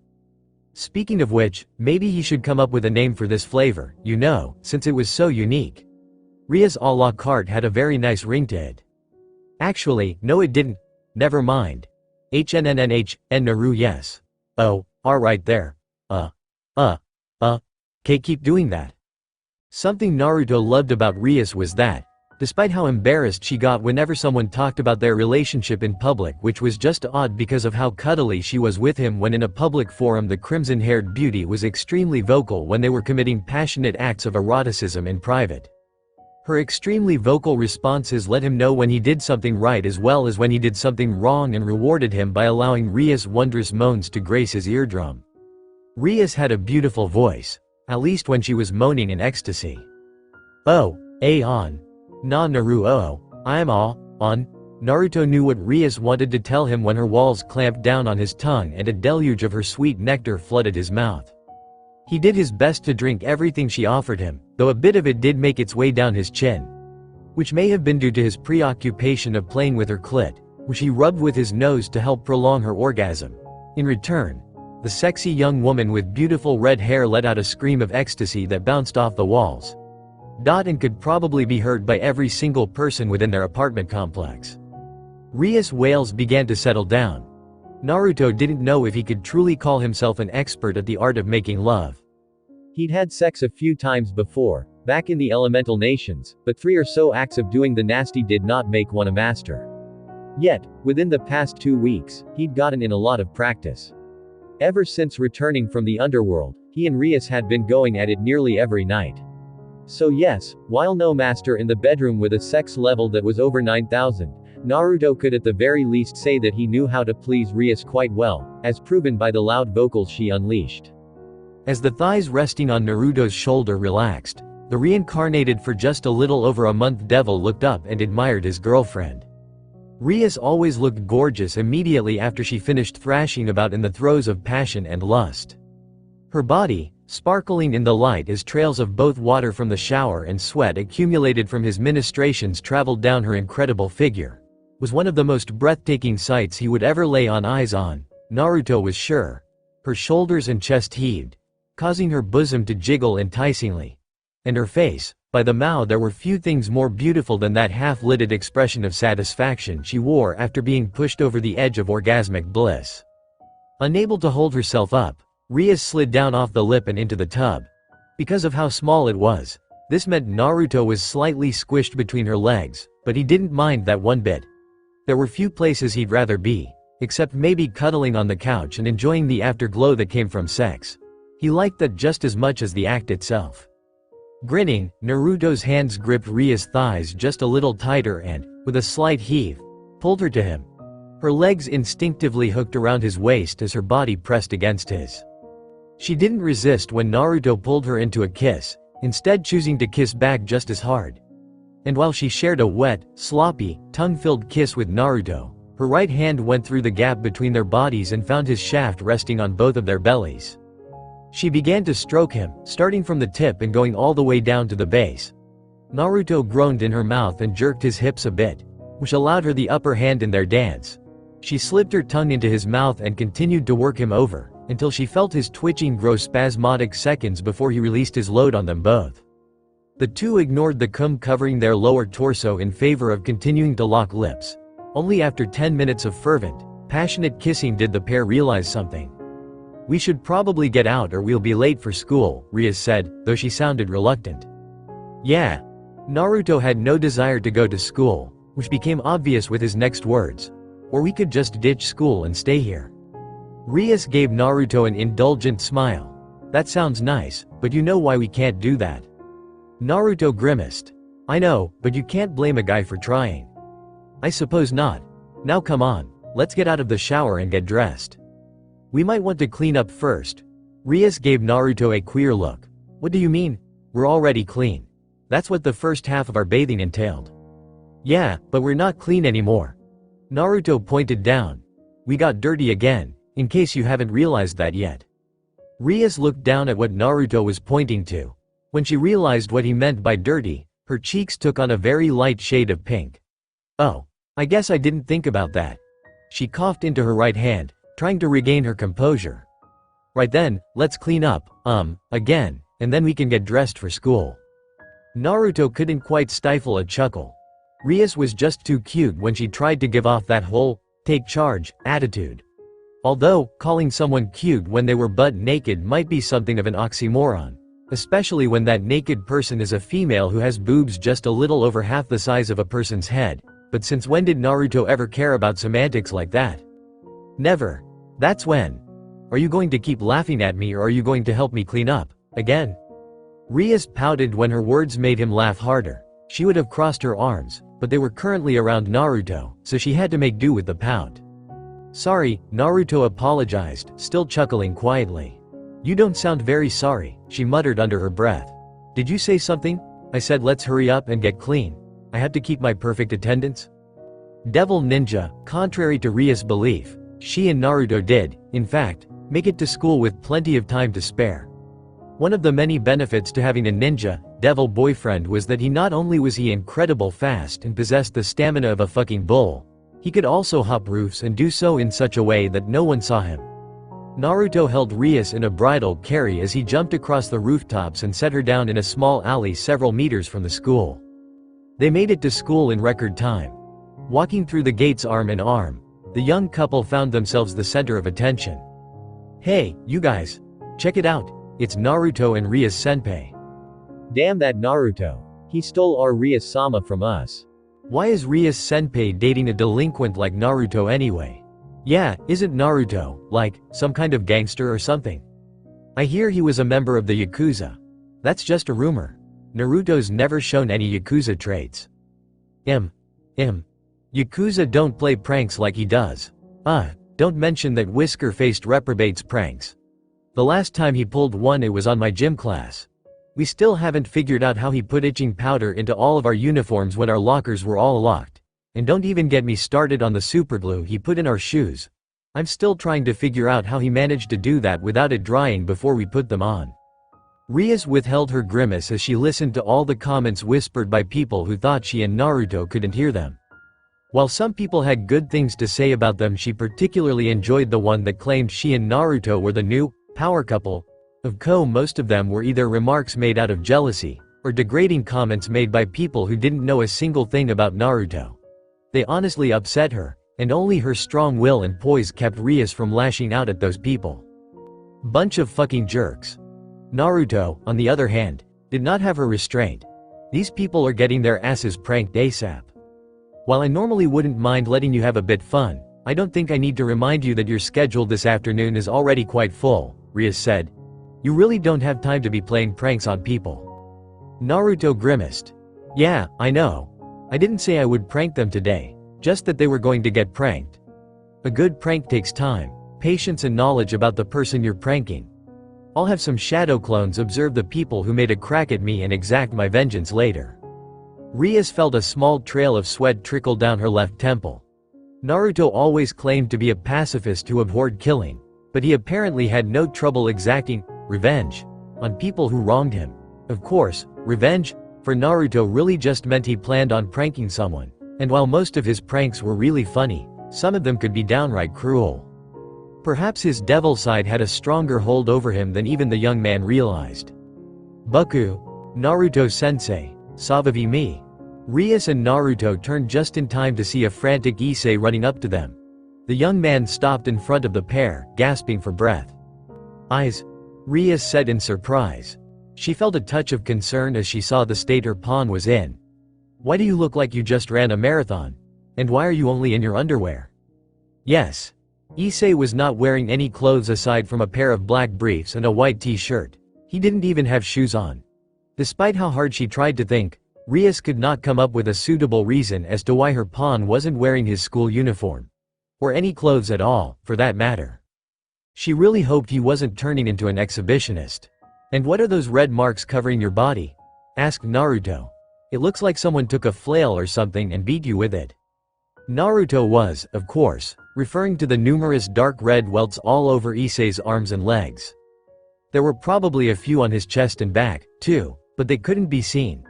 Rias didn't know what could have caused them. though Naruto's comment about a flail held some merit. The marks were long and thin and red, not at all like a bruise. What could have caused that kind of damage? It almost looked like they were from a. And never mind that, Issei shouted, his eyes wide and frantic, and the whites slightly bloodshot. They flickered around, as if searching for an escape route. Possessing the maniacal gleam of a man on the edge of losing his mind, Rias could not help but feel a sliver of worry worm its way into her gut at the sight of her servant's gaze. How had her servant turned up like this? Was he going to be alright? And what in Satan's name happened to him? Era, why are you running from me, Aiz-kun? Ah, that's what happened to him. Wait, Gia. Screaming like a little girl, Issei completely forgot about Naruto and Rias, and instead proceeded to run right past them like a devil out of hell. Naruto and Rias blinked. Era, Aiz-kun, come back. They blinked again when a blushing Akeno ran past them, giggling all the while. She was holding a whip in her right hand. Ha. Aiz-san. Akeno-senpai. Wait for me UWA. They would have blinked a third time, but all this blinking was pretty redundant.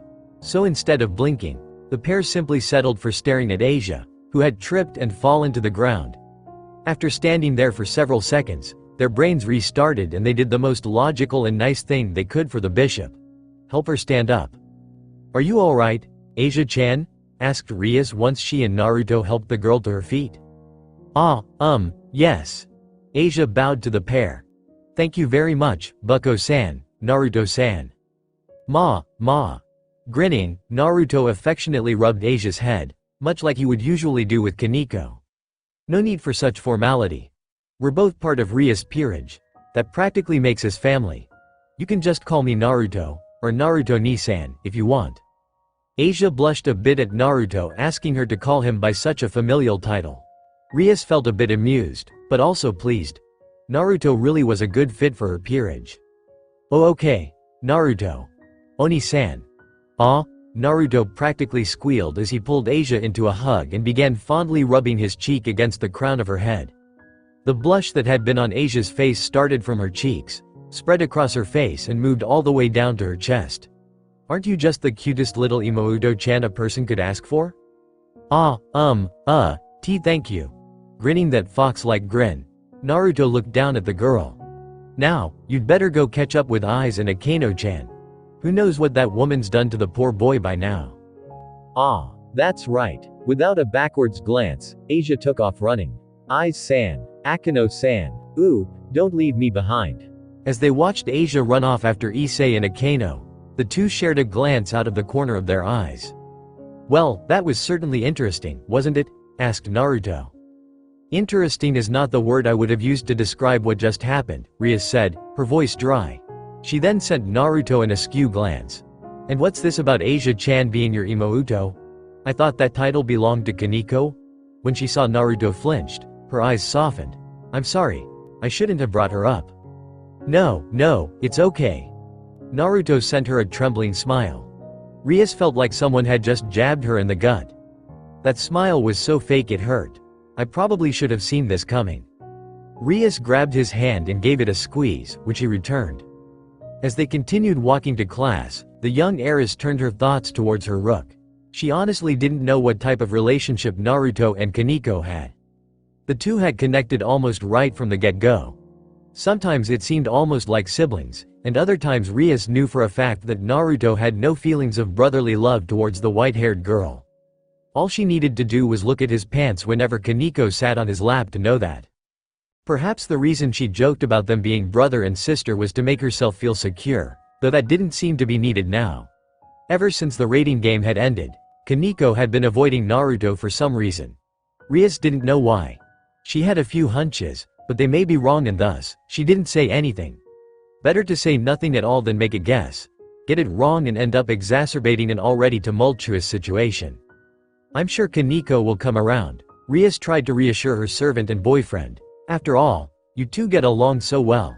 It doesn't make sense for someone who likes you as much as Kaneko does to ignore you. I'm sure she just has something she needs to think about. Yeah, I guess. Naruto didn't sound very convinced, causing Rias to fall silent. The rest of their trip was made without conversation, and while they did part ways with a nice kiss, Rias could not help but feel like she'd just ruined what started off as a perfectly good morning. Damn her and her big mouth. Devil ninja, on most normal days, school was a drag. Sitting still behind a dull-looking desk. Listening to an even duller teacher lecture you on crap you couldn't give two shits about learning and were unlikely to ever use in the real world. You really couldn't get much more boring and useless than that. Which would explain why Naruto decided to skip class that day. Times like this made him truly thankful that he had his shadow clones back. Walking into the occult research club room, Naruto found that the room was empty, devoid of any and all life. With something of a sigh, he slumped down on the nearest couch and decided to just pass out while waiting for everyone else. Rias apparently had something important to tell them today, so it wasn't like he had time to travel anywhere else. It was perhaps several hours after falling asleep that his prankster senses began to tingle. A small shiver ran down his spine, alerting him to the pranking intent surrounding him. Like most badass pranksters, Naruto knew when someone was out to get him. San, I don't think this is a good idea. Of course it's not a good idea. It's a great idea. That's not what I meant. You're planning on pranking Kitsune-kun. Are you? Fu. I suppose it would be fitting if the shoe was on the other foot for a change. Perhaps it would, Naruto said out loud, smiling when the two figures right next to him, Asia and Issei, he guessed, shrieked like a couple of little girls. It was even more amusing because those shrieks sounded almost identical, right down to the high girlish pitch. But the next time you try to play a prank on me, you might want to be a bit more silent. He sat up, stretching to work out the kinks in his shoulders and arms, and then opened his eyes and took in all the people around him. Asia and Issei were on the ground in front of the couch he resided on. They must have tripped in their shock at hearing his voice when they thought he was asleep. Mikano was some distance away, smiling gently, as she always did when not in what Naruto had taken to calling her S-mode. Fu. How long have you been awake? Since Issei decided it would be a good idea to try and play a prank on the master. Meep. Naruto smirked down at Issei, who looked pale. Just something to keep your mind on when committing pranks. They don't work if people can hear you when you're talking about them. Alright. Naruto sat back against the couch and watched Issei and Asia sit on the other couch, far away from him. He noted. Another thing he took note of was Kaneko, who not only wasn't sitting on his lap like she used to, but also sitting by Issei, which he would have never thought she'd do in a million years. Except she was, and she had been for the past 2 weeks, ever since they returned from the underworld. A familiar pain stabbed at his chest, like a white-hot poker piercing his heart. He did his best to ignore the feeling, but it was hard, especially when Kaneko was clearly doing her best to ignore him. The door opened again and Kiba walked in, followed soon by Rias. While the knight leaned against the wall near the window, Rias stood in front of her desk, leaning against the lip with her arms crossed under her chest. I'm glad to see you're all present, Rias started. As all of you know, I've decided that it's time for our 3 newest members to get their familiars. Issei raised a hand. Could you tell me what a familiar is again? Don't tell me you forgot, eyes. When all Issei did was nod and look sheepish, Rias sighed just a bit, before a resigned smile materialized on her face. Familiars are helpers for us devils, one of the most basic tools within our arsenal, although it may be more accurate to call them partners as opposed to mere tools. They can be used to perform a variety of different tasks, including but not limited to the delivering of messages, searching for objects and people, spying on someone, and any other number of activities you might think of. Almost every familiars also has the ability to use magic to some extent, though the spells they're capable of performing depend upon their type. Some familiars can even fight alongside their masters. As Rias explained the concept behind familiars to Issei, she held up her right hand. A brief flare of magic followed by a small cloud of expanding smoke later found a tiny red bat flapping its wings above Ria's hand. This is my familiar. She smirked at Issei. I believe you two are already acquainted, eyes. I'm pretty sure I would remember seeing something like that before. Just as Issei spoke, the bat exploded in another cloud of smoke. When the smoke dispersed, a cute woman with brown hair and a decently curvaceous figure appeared before them. Issei's eyes widened. Wait, that's the girl who gave me that flyer. That's right. Rias nodded. And it's a very good thing she did. Had she not, Rainier would have truly killed you that day, and I would have never been able to resurrect you. Issei gulped, but didn't say anything. Rias dismissed her familiar, sending it back to wherever familiars go when they're no longer needed. Naruto looked at the other members of Rias' peerage. So what types of familiars do you guys have? This is my familiar. Akeno smiled as she summoned her familiar. A small green oni. Isn't he cute? I actually have a small family of them. A little ways away, Kaneko summoned her own familiar, an adorable kitten with hair as white as its owner's. This is Shiro. Naruto felt the temptation to go over there and pet the tiny kitten, although which kitten he wanted to pet was up in the air, but remembered how Kaneko had been avoiding him. The small stab in his heart struck again, but this time it came with something else. Determination. He didn't care what he had to do. Naruto was going to find out why Kaneko was avoiding him. Smiling, Kiba decided to join in, and my familiar is. No one cares what your familiar is, Issei interrupted, causing Naruto to snort and Akeno to giggle. Rias just looked resigned, while Kiba appeared somewhat put out. Come on, man. Why you gotta be hating? So did any of you three have any more questions? Asked Rias. When none of the newly reincarnated devils asked anything of her, she nodded. Alright then. Remember that tomorrow night is when we're going to get you three your familiars. Try not to be late, okay? Devil Ninja. The peerage of Rias Gremory appeared in the familiar forest within a crimson magic circle containing the Gremory clan crest. Each of the people there decided to come dressed in the style of dress they felt most comfortable in. While Asia, Akeno and Kaneko all chose to wear their school uniforms, Kiba and Issei had come in their track clothes. Naruto and Rias were the only ones not wearing some form of school get-up. Rias had decided to wear a pair of clothes Naruto bought her during one of their shopping dates. A black skirt with crimson rose motifs, a dark red shirt with black designs and a pair of red and black sneakers. She would have worn sandals, but since they were in a forest filled with dangerous creatures, Rias felt wearing something a little more practical might be a better idea. Naruto, by contrast, wore his workout clothes, dark orange sweats, a dark orange muscle shirt and black arm warmers along with his shinobi sandals. On a side note, it had taken forever to find someone who could make Naruto a good pair of sandals. They just don't make them like they did back home. This is it. The familiar forest. This forest is a very special place that contains many different types of magical creatures you can turn into your familiars, Rias said the moment they arrived. All three newly minted devils stared at the surrounding forest. Decently sized trees stood over them, their dead, leafless branches casting shadows that swayed in hypnotic and haunting ways along the ground. The earth underneath their feet crunched as they moved, dried twigs snapping under heels. While the trees were not very large, and had no leaves, they were in enough numbers that they easily blocked out much of the light from overhead. Not that it would make much difference, seeing how the atmosphere appeared to be covered in gloomy clouds. So this is the familiar forest?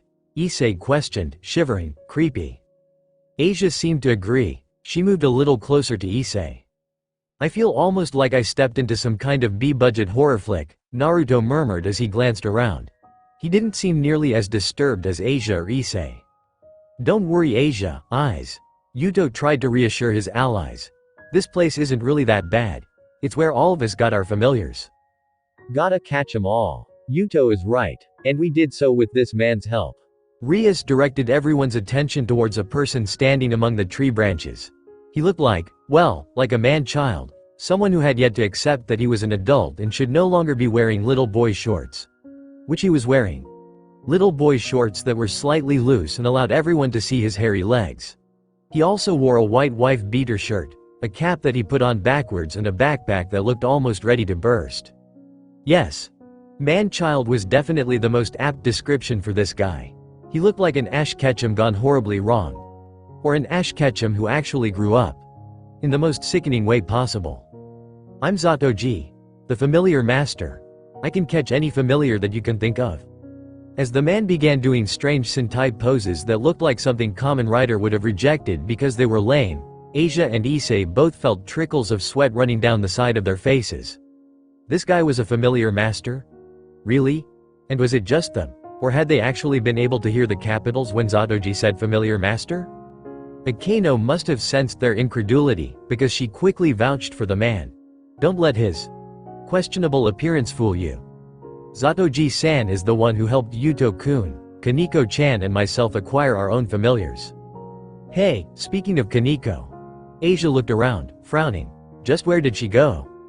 Everyone else looked around as they, too, seemed to finally notice they were lacking one of their peerage members. Two, in fact. Wah. Naruto-sensei's not here either. Ria's right eyebrow began twitching. Really, Naruto? Really? Out of all the times he could disappear, it just had to be now? And while they were in a place like the familiar forest to boot? Damn that troublesome man. Idiot. What should we do, bucko? Asked Akano. Do you want us to go look for them? No, Ria's decided, long red hair swaying as she shook her head. I'm sure they'll be fine on their own.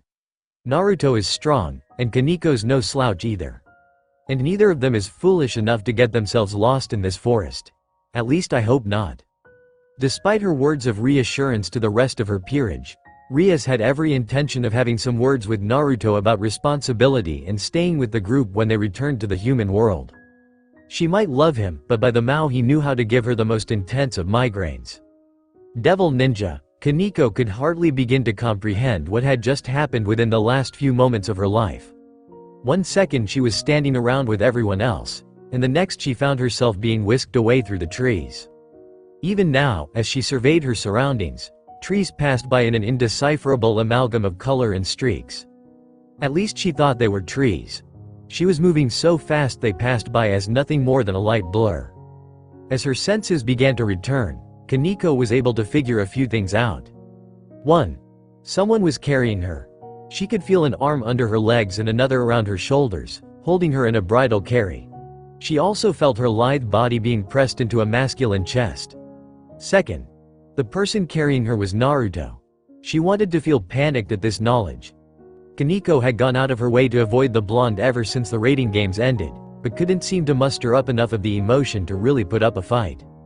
Put me down. She still tried though, albeit weakly. Not yet. Not until we're far enough from the others that you and I can talk in private. Kaneko winced, both at his words and his tone. She really should have expected this to happen. Honestly, it didn't come as a big shock that Naruto would eventually do something like this so they could speak away from the others. Yet, for some reason, Kaneko still felt surprise. She thought about the merits of fighting her way out of his grip, but decided it would be pointless. She might be physically stronger than him thanks to her rook abilities, but he could still outfight her any day of the week. Even if she managed to escape, he would just catch up to her. Better get this out of the way then. Alright. I think we're far enough from the others. They eventually sat down in a small clearing. Kaneko didn't know how far they had traveled, but it had to be at least several miles. Naruto looked down at her. She was still in his arms. If I set you down, are you going to try and run? Kaneko shook her head. When Naruto let her down, Kaneko's head cleared enough for her to think. Her first thoughts were of running away, but she quickly discarded the idea. She wouldn't be able to escape from Naruto. And so she stood there, eyeing the young man warily as he frowned at her. You've been ignoring me. Kaneko winced. A small hole appeared in her heart. The hurt in his voice was almost unbearable. Sorry, I don't want an apology, Kaneko. I want to know why? The hole began to grow. Just being in Naruto's presence hurt her now. No longer did he bring comfort, or perhaps it would be more accurate to say that the feelings of comfort and love she associated with him also brought equal amounts of guilt and pain. Kaneko, it's... She tried not to let her feelings slip, she really did. She didn't succeed. Kaneko felt something hot and wet fall from her eyes. Tears, she realized. Trying to regain her composure, she wiped at her eyes. Naruto noticed. Hey, Kaneko-chan. Naruto tried to place his hands on her shoulders, an act of comfort. She swiftly moved several steps back, keeping him from touching her. He gave her a hurt look, but she tried to ignore that. Are you alright? What's wrong? Kaneko tried to keep her thoughts to herself, but that dam had already burst. I don't know what to do, she admitted, finally tilting her head to look up at him. Naruto stumbled back, his eyes growing almost impossibly wide, like two dish pans, while his pupils became tiny pinpricks. Kaneko. I want to be with you. I want to be able to sit on your lap and have you hold me. I want you to run your hand through my hair and rub my ears. I want. She trailed off before she could say, I want to kiss you. She couldn't bring herself to tell him that. It would only hurt both of them. But I can't. We can't do that anymore. Kaneko felt like something inside of her, some part of her was breaking, shattering into a million irreparable pieces. This strange sense of loss, of sorrow, was almost startling. Not just that she felt this way, but how intensely she felt it. Perhaps that was just a testament to show how easily Naruto had wormed his way into her heart. Naruto frowned. What do you mean you can't? Why can't you? Kaneko almost blinked. How could he even ask that? Because you're dating Rias. She trailed off when she saw the dark look overcome Naruto's face. That's why you've been avoiding me? He asked. Kaneko almost winced again at the sound of his voice. He sounded angry. No, not quite angry, but definitely moody. All this time. You've been avoiding me for 2 weeks because I'm dating Rias. What else am I supposed to do? Asked Kaneko. Rias has claimed you. You and she are together now. Kaneko looked down at herself, her small body with little in the way of a chest. It never really bothered her before, but her lack of boobs certainly did now. Would Naruto have dated her instead of her king if she had a figure like Rias? How can I compete with her? Why do you even have to compete? Kaneko looked up to answer, though she had no clue what she would say. Yet, the moment her mouth opened, the ability to form words fled, and she found herself staring into bright blue eyes that were mere inches from her own. Have you really been avoiding me because of that? Do you really think I would stop paying attention to you just because I'm dating Rias? Kaneko shook her head, partly because she knew he wouldn't, but also because he obviously didn't realize what she was talking about. It was almost shocking to see how someone so observant could also be so dense. Then again, he'd focused most of his attention on Rias, at least as far as romance interests went, so maybe he just didn't see her as romantic potential. Kaneko. A hand touched her cheek, jolting her. Look at me please. When she turned her head to look back at Naruto, it was to see his expressive blue eyes staring into her own. I don't think you realize how much you mean to me. His thumb lightly caressed her cheek, and in spite of herself, Kaneko leaned into his touch. You're one of the most important people in the world to me. Don't say that, she whispered. What? Why? Because if you say that, then She didn't get much farther than perhaps she would have, if given time, but Naruto, seeing her conflicting emotions, pulled her into a tight embrace. Warmth engulfed her. The same warmth that she felt when Naruto first began petting her hair. The same warmth she felt from him every time they touched.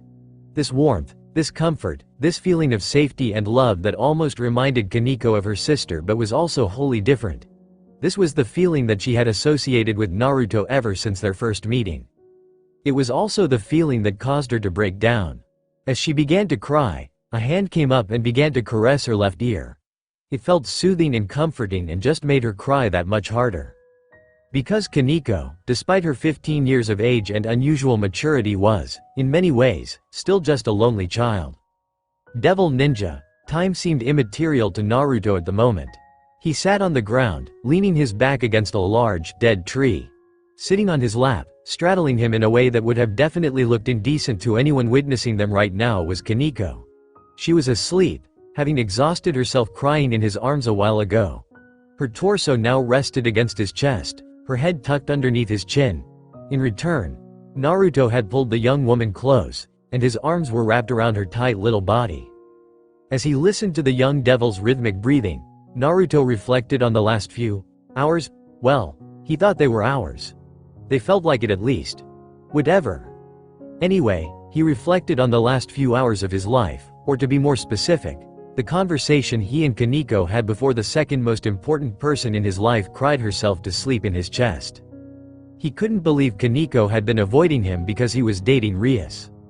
Did she really think that just because he was in a loving and intimate relationship with the red-haired Gremory heiress that it would change their relationship? She was his friend, one of the few people in this world that he could truly say he loved. How could she even think that he would allow something like dating to get in the way of their friendship? It wasn't like he spent all his time with Rias. Sure, they hung out a lot more, but he always tried to make time for other things. His friends, training Issei, training himself, sparring with Kiba, talking smack to Akano and giving her ideas to torture Issei with just to name a few. He would have gladly spent time with Kaneko as well had she not been so keen on avoiding him. Naruto could only hope the conversation they had put all that in the past. He wasn't about to lose a loved one because they decided to be stupid and avoid him for a reason as dumb as not wanting to get between him and Rias. Dating and love were not always mutually exclusive. The feeling of Kaneko stirring against his chest caused Naruto to look down. Triangle-shaped ears twitched slightly, before she raised her head to look at him. Naruto smiled at the young devil hybrid. "Looks like you're finally awake. Did you have a good sleep?" Kaneko nodded, her mouth opening in a yawn. Naruto thought it was the cutest thing ever. Now if he could just convince her to rub her eyes with the back of her hand, then the Kodak moment would be complete. "Sorry," Kaneko whispered, "for what, getting you wet?" Looking down at the stain of water on his shirt, Naruto just grinned and began to caress Kaneko's ears. "It's fine," he said, watching in amusement as Kaneko's body stiffened, right before slumping against his chest. She then began purring, which made Naruto want to let out his inner fanman. Yes, fanman, because he was far too manly to have a fanboy. "I don't mind my shirt getting a little wet if it means we can be close again." Kaneko murmured. "Naruto? Yes. Promise me you'll never leave me." Kaneko's arms came up and wrapped around his waist.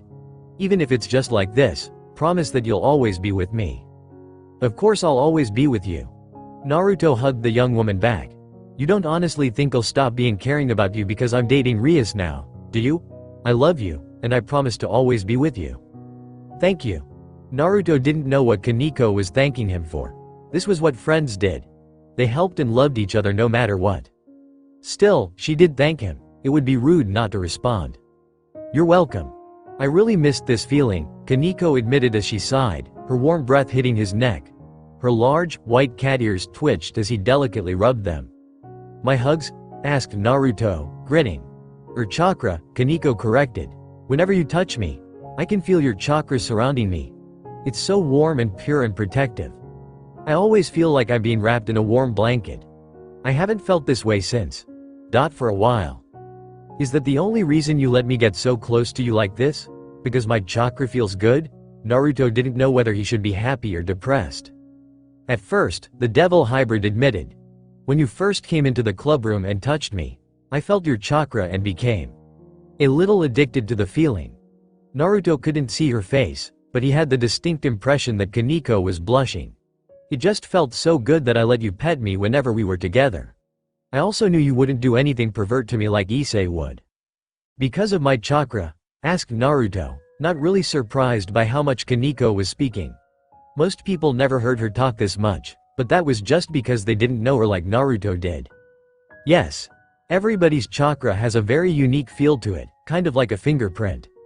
I have a very strong ability to sense other people's chakra and can tell what kind of person they're from it." Kaneko looked up at Naruto, her large golden eyes peering up into his blue. "You're a very pure soul who has been hurt badly by something in your past. You're protective of the people you care about to the point where you're willing to put your life on the line for them, and have a very kind and caring personality that's been tempered by hardship." "Wow." Naruto whistled. Okay. Now he was seriously impressed. All he had been able to tell from her chakra was that she had deep emotional scarring and needed help, which was the whole reason he first started treating her with so much affection and kindness in the first place. "You managed to get all that just from reading my chakra." "I'm Nekosho. Cat yokai, right? I thought they were called Nekomata?" "They are. I'm a subspecies called Nekosho. We're the strongest type of Nekomata. Nekosho are high-level yokai." "That's really cool," Naruto said, grinning so widely his face felt like it was going to split in half. In a good, non-painful kind of way, of course. "I knew you were special the moment I laid eyes on you, but I didn't realize you were some type of awesome species of Nekomata." Kaneko blushed a bit at being called awesome. "I'm kinda surprised we haven't run into any other Nekosho though. I mean, since you guys are so strong, you must be pretty, Kaneko?" Naruto stopped talking when he saw how depressed Kaneko looked. Her face was set in a melancholic frown, eyes downcast. Even her cat ears had wilted. "What's wrong? Nekosho are pretty much extinct these days." Naruto flinched. The tone in her voice was heartrending. Several years ago, many devils went on a manhunt and killed off any Nekosho and Nekomata they could find. As far as I am aware, there is only one other Nekosho besides me. Kaneko's expression twisted into a mixture of snarling hatred and incredible pain. It's all her fault? Her? My sister. Kaneko slumped forward, the fight leaving her. Nekosho are naturally adept at using senjutsu and yujutsu. I know what senjutsu is, but what's yujutsu? The ability to craft and weave illusions. Oh, I didn't know you guys could use illusions. That's pretty nifty. I always sucked at genjutsu and… Naruto trailed off, blushing. And I'm rambling, aren't I? Sorry for interrupting, please continue. When I was really little, I lost my parents. I don't remember much about them, or anything about them. Really. All I remember from back then is my sister. We used to live on the street, with my sister taking care of me as best she could. It was hard, but we managed to get by, if barely. One day a devil came to us and offered my sister a chance to join his peerage. She did on the condition that I be allowed to come with her. He agreed and my sister became a member of his peerage. Life was much better after that. My sister's master was a high-class, pure-blood devil, so we lived in a mansion and had all the comforts you could think of. We didn't need to worry about when we'd get our next meal. We didn't have to worry about attacks from devils and other yokai. Life was good. Kaneko's expression darkened. Odd shadows played across her face, casting her features in a grim light that seemed to be an expression her inner feelings. And then one day my sister killed her master. I hear she was training to use senjutsu and went mad with power. After that, everyone went out to search for my sister and bring her to justice. When they couldn't find her, the devils began slaying my kind so another incident like that wouldn't happen again. Even I was slated for execution, until Lucifer-sama rescued me and sent me to live with Rias Bucko. I see. No wonder Kaneko was usually so quiet. Scars like that change people. He couldn't even imagine what it would be like to go through all of that. She must be very strong-willed to have kept on living after something suffering from such a terrible tragedy. It was only after he felt his admiration for Kaneko grow that he found himself startled by something else she said. Wait, she went mad training in senjutsu? Kaneko looked at him oddly, but nodded. Yes, she said, slowly, as if confused as to why he was asking her such a thing. But why? How could she go mad while using senjutsu? Though her face didn't change much, Naruto couldn't help but feel like Kaneko was staring at him incredulously. Because whenever someone tries to gather the energy of the world, they also end up taking in all of the malice and ill will that taints the world. Kaneko frowned. Shouldn't know you this? You can use senjutsu. I felt you use it during the raiding game. I can, but I've never… Naruto paused. Wait, this malice you're talking about, is it like a voice in the back of your head telling you to slaughter everyone and bathe in their blood? Maybe, Kaneko said, sounding uncertain. I've been told that it's different for everyone. Some may feel as you described, while others might feel emotions like hatred, rage and the desire to spill blood. I've never tried using senjutsu before, so I don't really know what it feels like. Huh. Naruto scratched the left side of his head. In that case, I do actually know what you're talking about. Back when I was fighting against Riser, I heard some voice inside my head telling me to kill everyone there, even my allies. I'm surprised it didn't drive you insane, Kaneko said. It's nearly impossible for even yokai to use senjutsu. You're a human, or, well, you were human. I didn't even know they could use senjutsu, or chakra for that matter. Until I met you anyway. Yeah. I guess it's pretty rare for a human to use chakra here. Where I come from almost everyone could use it though. And senjutsu? No, I was actually one of the only people able to use senjutsu, and I had to train my ass off to master it. How did you deal with all that hatred? I just ignored it. Kaneko gaped at him. I ignored it? You ignored it? Just like that? Yep. I knew that voice didn't belong to me, that it wasn't my voice, so ignoring it was easy. Aside from that, I'm used to ignoring entities of hatred and malice. I did it all the time when I was younger. I resent that. I am not an entity of hatred and malice, I just didn't like humans. You might not be one now, but you were back then. Whatever. Are you embarrassed? PSH. No, now leave me be. I want to get some more sleep. Whatever, lazy bastard. Obnoxious brat. Naruto almost chuckled as he and Kurama finished male bonding through the use of insults. He focused back on Kaneko and saw her staring at him in wonder, as if she were seeing him in an all-new light. Something wrong? And no, Kaneko looked down, her cheeks flaring. I was just wondering you would. Naruto blinked. I'm sorry, I didn't quite catch that last part. See, could you repeat that, please? A little louder? Kaneko took a deep breath, and then spoke. I asked if you could train me in senjutsu. Sure. Kaneko looked up in surprise. Really? You'll teach me senjutsu just like that? Of course I will. You're one of the most important people in the world to me. Remember? Naruto's grin caused Kaneko to feel hot. And not just her face. I want to help you in any way I can, and if I can do that by teaching you senjutsu, then I'll do whatever I can to make sure you master it. Thank you. Kaneko pulled her body closer, which Naruto didn't know was possible, and hugged him for all he was worth. Naruto returned the hug easily enough, enjoying the feel of the lithe hybrid devil's body against his. She might not have Ria's amazing figure, but that didn't mean Kaneko's body felt any less amazing pressed against him like that. Naruto-senpai, Kaneko said after several moments of silence. Yes, you're poking me. Ah. Naruto felt himself flush a bit as he realized that he was indeed poking her in the stomach. That was actually kind of embarrassing. It can't be helped. I have a really cute girl sitting on my lap. Kaneko smiled into his shirt. He couldn't see her lips curving, but he could imagine it. It seems Naruto-senpai is a pervert like Ai's-senpai. That was a low blow, Kaneko-chan. Do you deny being perverted? I thought so. Despite her accusation about Naruto's perverted nature, Kaneko made no move to get off his lap. Devil Ninja, Naruto returned to the clearing where he, Kaneko and the others first arrived in the familiar forest. When they got there, it was to see Rias, Kaneko and Asia practically naked. They were only wearing panties. What's more, Rias looked like she'd swallowed something stale. Her face was all puckered and pinched. Naruto could see that she was displeased by something, immensely displeased. What happened to you guys?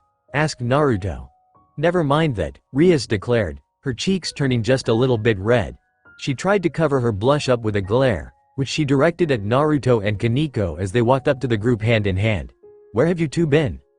Oh, we've been around, Naruto said, smiling. He gave Kaneko a small wink, to which the little Neko's cheeks puffed just a bit as she struggled not to giggle. Rias' right eye twitched at his cryptic answer, but he didn't give her time to retort. So, I'm guessing something monumental happened while Kaneko-chan and I were gone? If by monumental, you mean monumentally stupid, then yes. Naruto raised an eyebrow. When Rias refused to say anything more, he directed his gaze towards Akano, who raised a hand to hide her smiling face, before giving a demure giggle. We ran into a slime monster. Naruto didn't know what a slime monster was, and apparently Akano realized that because she elaborated further by saying, it's a monster that looks like green slime. It also has the power to eat clothes. That would certainly explain why you, Asia-chan and Rias are naked. Naruto then looked over at his disciple. I take it this slime has something to do with the reason Issei is crying, too? Oh slimy. We were parted far too soon. Naruto looked at Issei, who was an absolute mess. Tears poured from his eyes in a never-ending river, and snot was coming out of his nose. The boy looked heartbroken. We got rid of it, Rias huffed.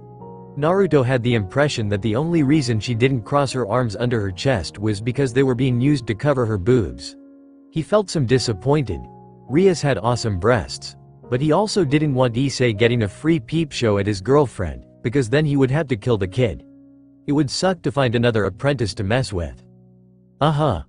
Naruto felt a drop of sweat travel down the side of his face. This boy. He might just be more lecherous and perverted than his old sensei. He might even be more perverted than Ero Sennin and Kakashi sensei combined. That was, like, twice the amount of pervige all bundled into one person. He didn't know whether to be impressed or shocked.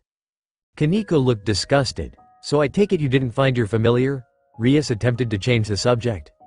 No, Naruto shook his head. We got sidetracked talking and never bothered to even look for one. It's okay though, he said, grinning. I'm plenty awesome without a familiar. And besides, give me a few more weeks and I'm sure finding a familiar won't be an issue anymore. Oh, I take it you've got an idea on how to get a familiar, then?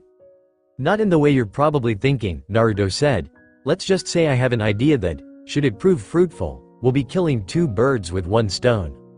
Rias stared at Naruto for a moment, before shrugging. Well alright. If you don't think you need a familiar, then who am I to stop you?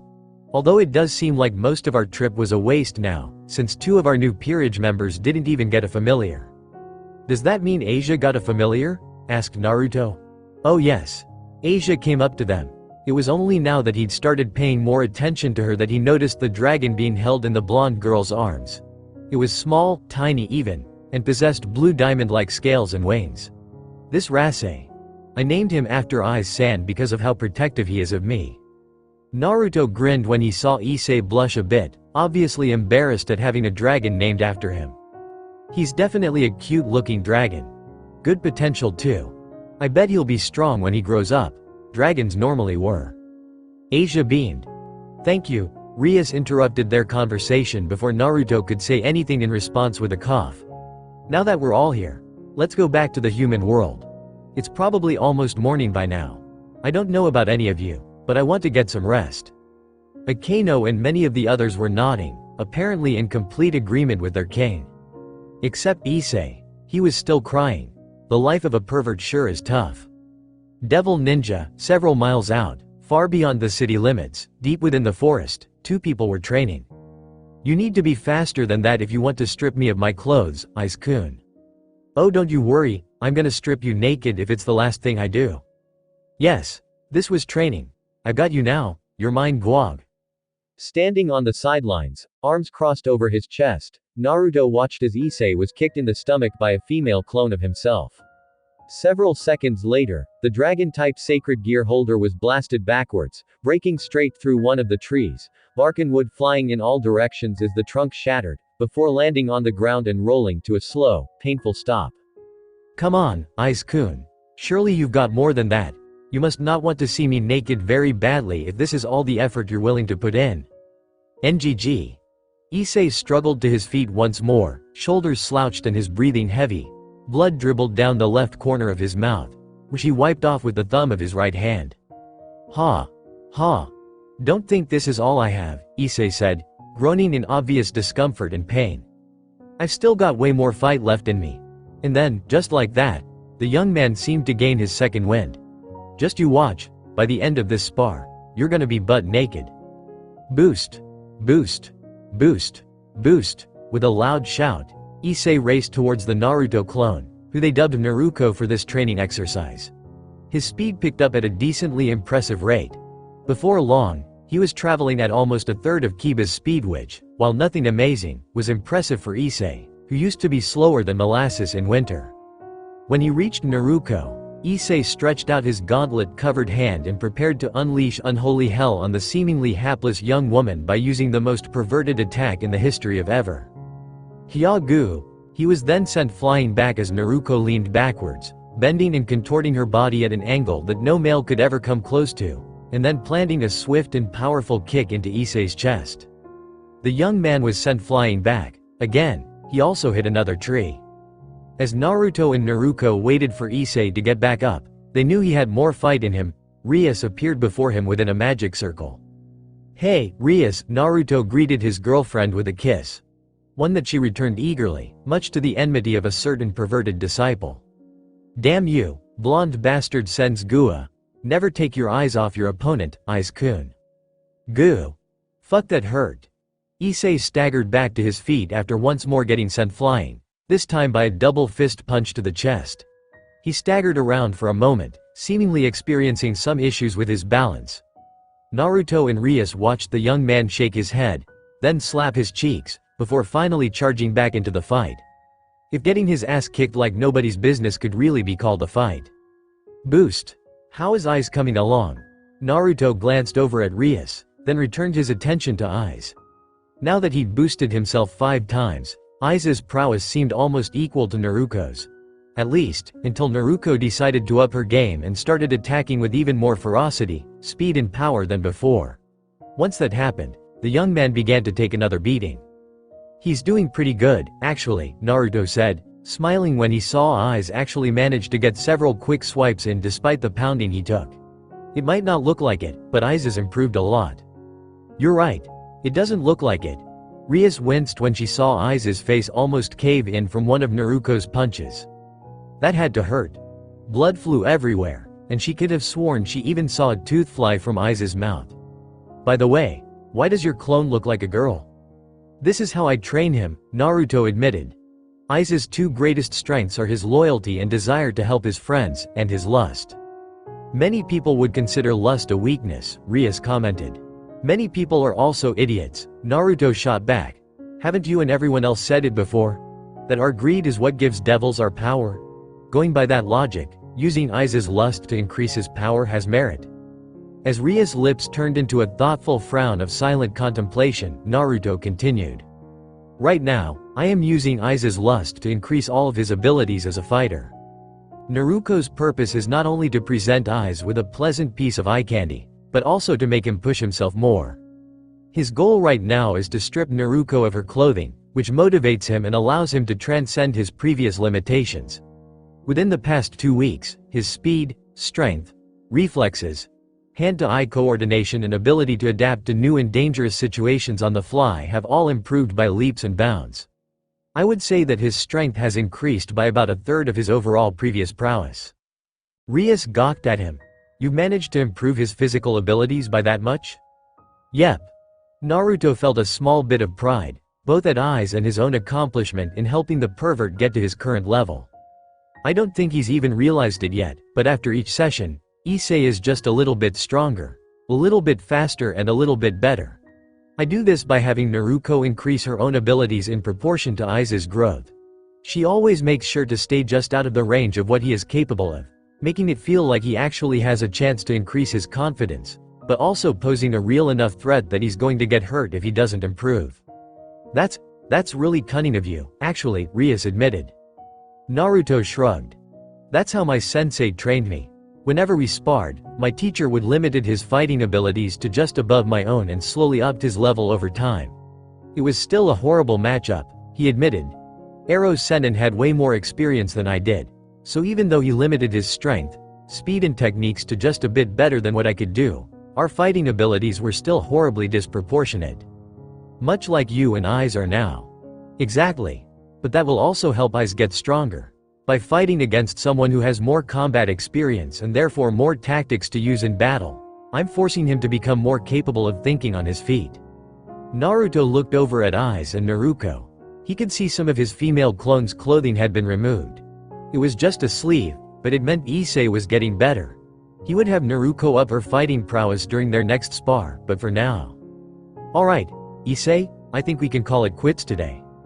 Oh thank God, ouch. With Naruto telling Issei he was done training, the young man slumped to the ground, and winced when God decided to tell Issei not to use his name, exhausted.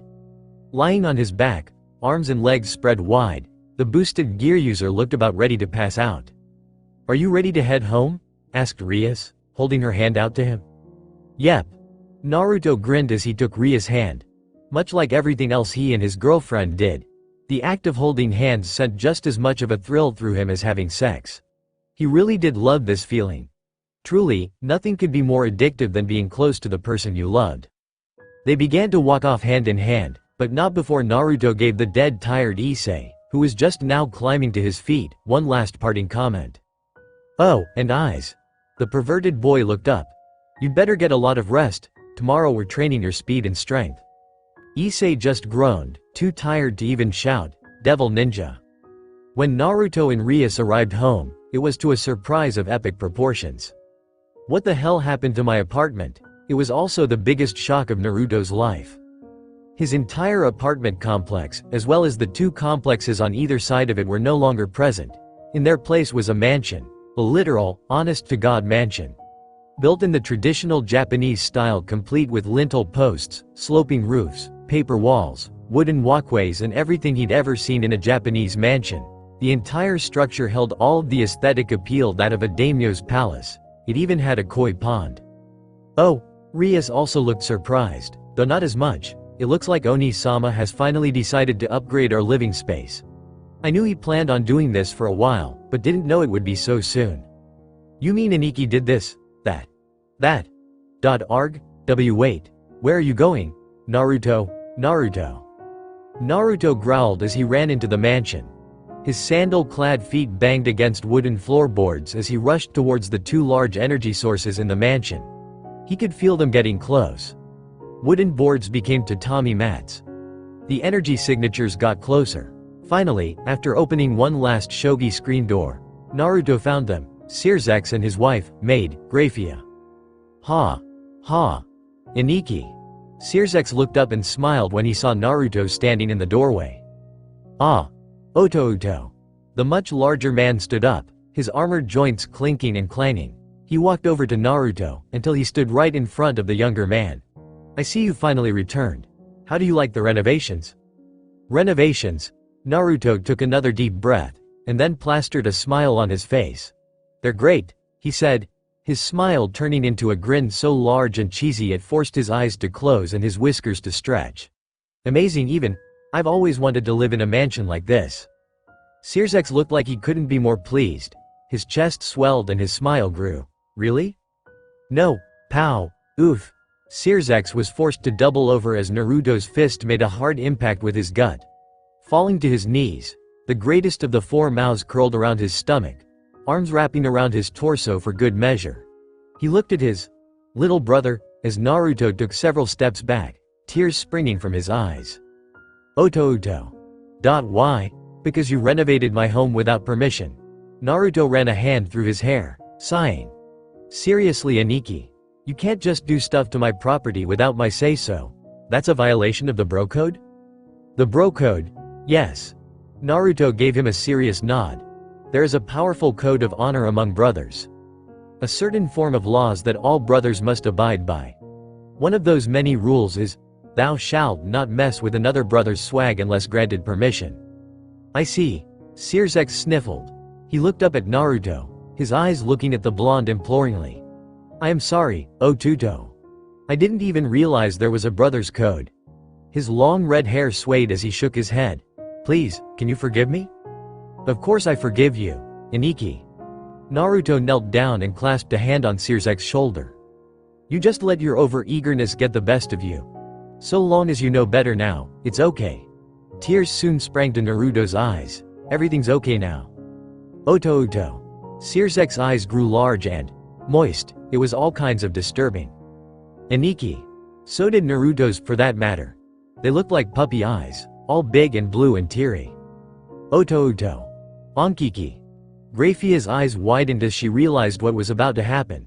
She tried to stop it, tried to keep them from committing an act so heinous it caused even her devil blood to run cold.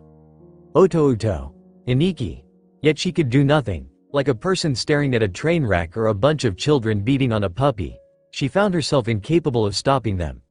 All she could do was watch in horror as Naruto and Searsex hugged. Devil Ninja. Rias arrived just in time to witness a sight she would rather never see again. Her eyes widened in horror as brimstone and fire sprung up from the now cracked and craggy ground. The walls and ceiling dissolved around her to reveal a dark purple sky. Her skin began to swelter, droplets of sweat trailing down her forehead in small rivulets as the overwhelming heat from the fire got to her. And in the center of his wasteland, this hellish nightmare made manifest, was Naruto and Searsex. They were hugging. Shudder. Rias tried to calm down. Get a hold of yourself, Rias. Damn it, stay calm, think. You managed to stop them before, you can easily do it again. Yeah, like that. Graphia. Rias shouted at Graphia, who once again appeared absolutely horrified by the sight before her. It was a testament to how truly terrifying this technique was that even the one who earned the title, Strongest Queen, seemed defenseless against the horrific trauma of this technique. Graphia, we need to stop them. Graphia's wide, frightened eyes snapped to her. She blinked, and then nodded. The two of them rushed towards Naruto and Searsex, intent on ending this terrifying ability. Seconds later, the sound of two people getting smacked in the back of the head followed by two equally loud yelps of pain rang through the room. Devil Ninja. After being dressed down for nearly 15 minutes by two irate females, Naruto and Searsex found themselves sitting down in a strangely European-styled living room. Strange because the rest of the house looked Japanese. Sitting by Naruto's side was Rias, while Graphia stood behind Searsex, looking very much like a maid of the Gremory clan should. Naruto thought she looked kind of ridiculous. Why did she need to maintain her maid persona when it was only the four of them? This wasn't some kind of big gathering where pomp and propriety were needed. Then again, maybe the woman just had a maid fetish. Yes. That must be it. Like how feet people like feet and lolicons like lawless. This woman must have a thing for dressing up as a maid. May I ask what brings you here, Oni-sama? Asked Rias. In her hand was a cup of steaming hot tea, which she took intermittent sips of every few seconds. You don't travel to the human world very often. I have 2 reasons for being here, actually, Searsex said.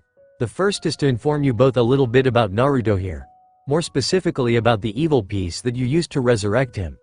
The second reason I am here is for a favor. Naruto and Rias looked at each other, and then back at Searsex. So there's something special about the evil piece used to resurrect me? Indeed there is. I am sure that Rias has already mentioned how she does not know what the evil piece she used on you is called, correct? Rias and Naruto both nodded. That is because the evil piece is not one of the known pieces used in regular chess. It's a very unique piece. I am hesitant to call it a fairy piece, despite how similar it is to one. I'm sorry, but I'm not very familiar with chess. Naruto scrunched up his face. What's a fairy piece? A fairy piece is an unorthodox chess piece that is not used in conventional chess, but incorporated into several different chess variants. Because of the uncoordinated nature of unorthodox chess development, the same piece can have a different name and different pieces might have the same name depending on the context. Naruto had absolutely no clue what Searsex was talking about. I see. So he said that. Think of fairy pieces as special chess pieces that you won't find in a traditional game of chess. In the evil piece system, a fairy piece can grant the person resurrected by its special abilities or powers that you won't find in traditional pieces. For example, an Empress piece has all the speed of a knight and the impenetrable defense of a rook. An Amazon piece, on the other hand, is a combination of queen and knight. They have the incredible boost in all of their base properties like any queen would, but their speed is maxed out far beyond those of traditional queens. Ah, that makes sense. Naruto gave Rias a kiss on the cheek. Thanks, Rias. You're welcome. Rias smirked at Searsex, who appeared to be skulking. How come Otouto understood Rias Tan's explanation but not mine? Grafia, seeing her husband getting depressed, snapped him out of his funk using the most tried and true method. She whacked him in the back of the head. Anyway. Searsex coughed into his hand, getting back on track.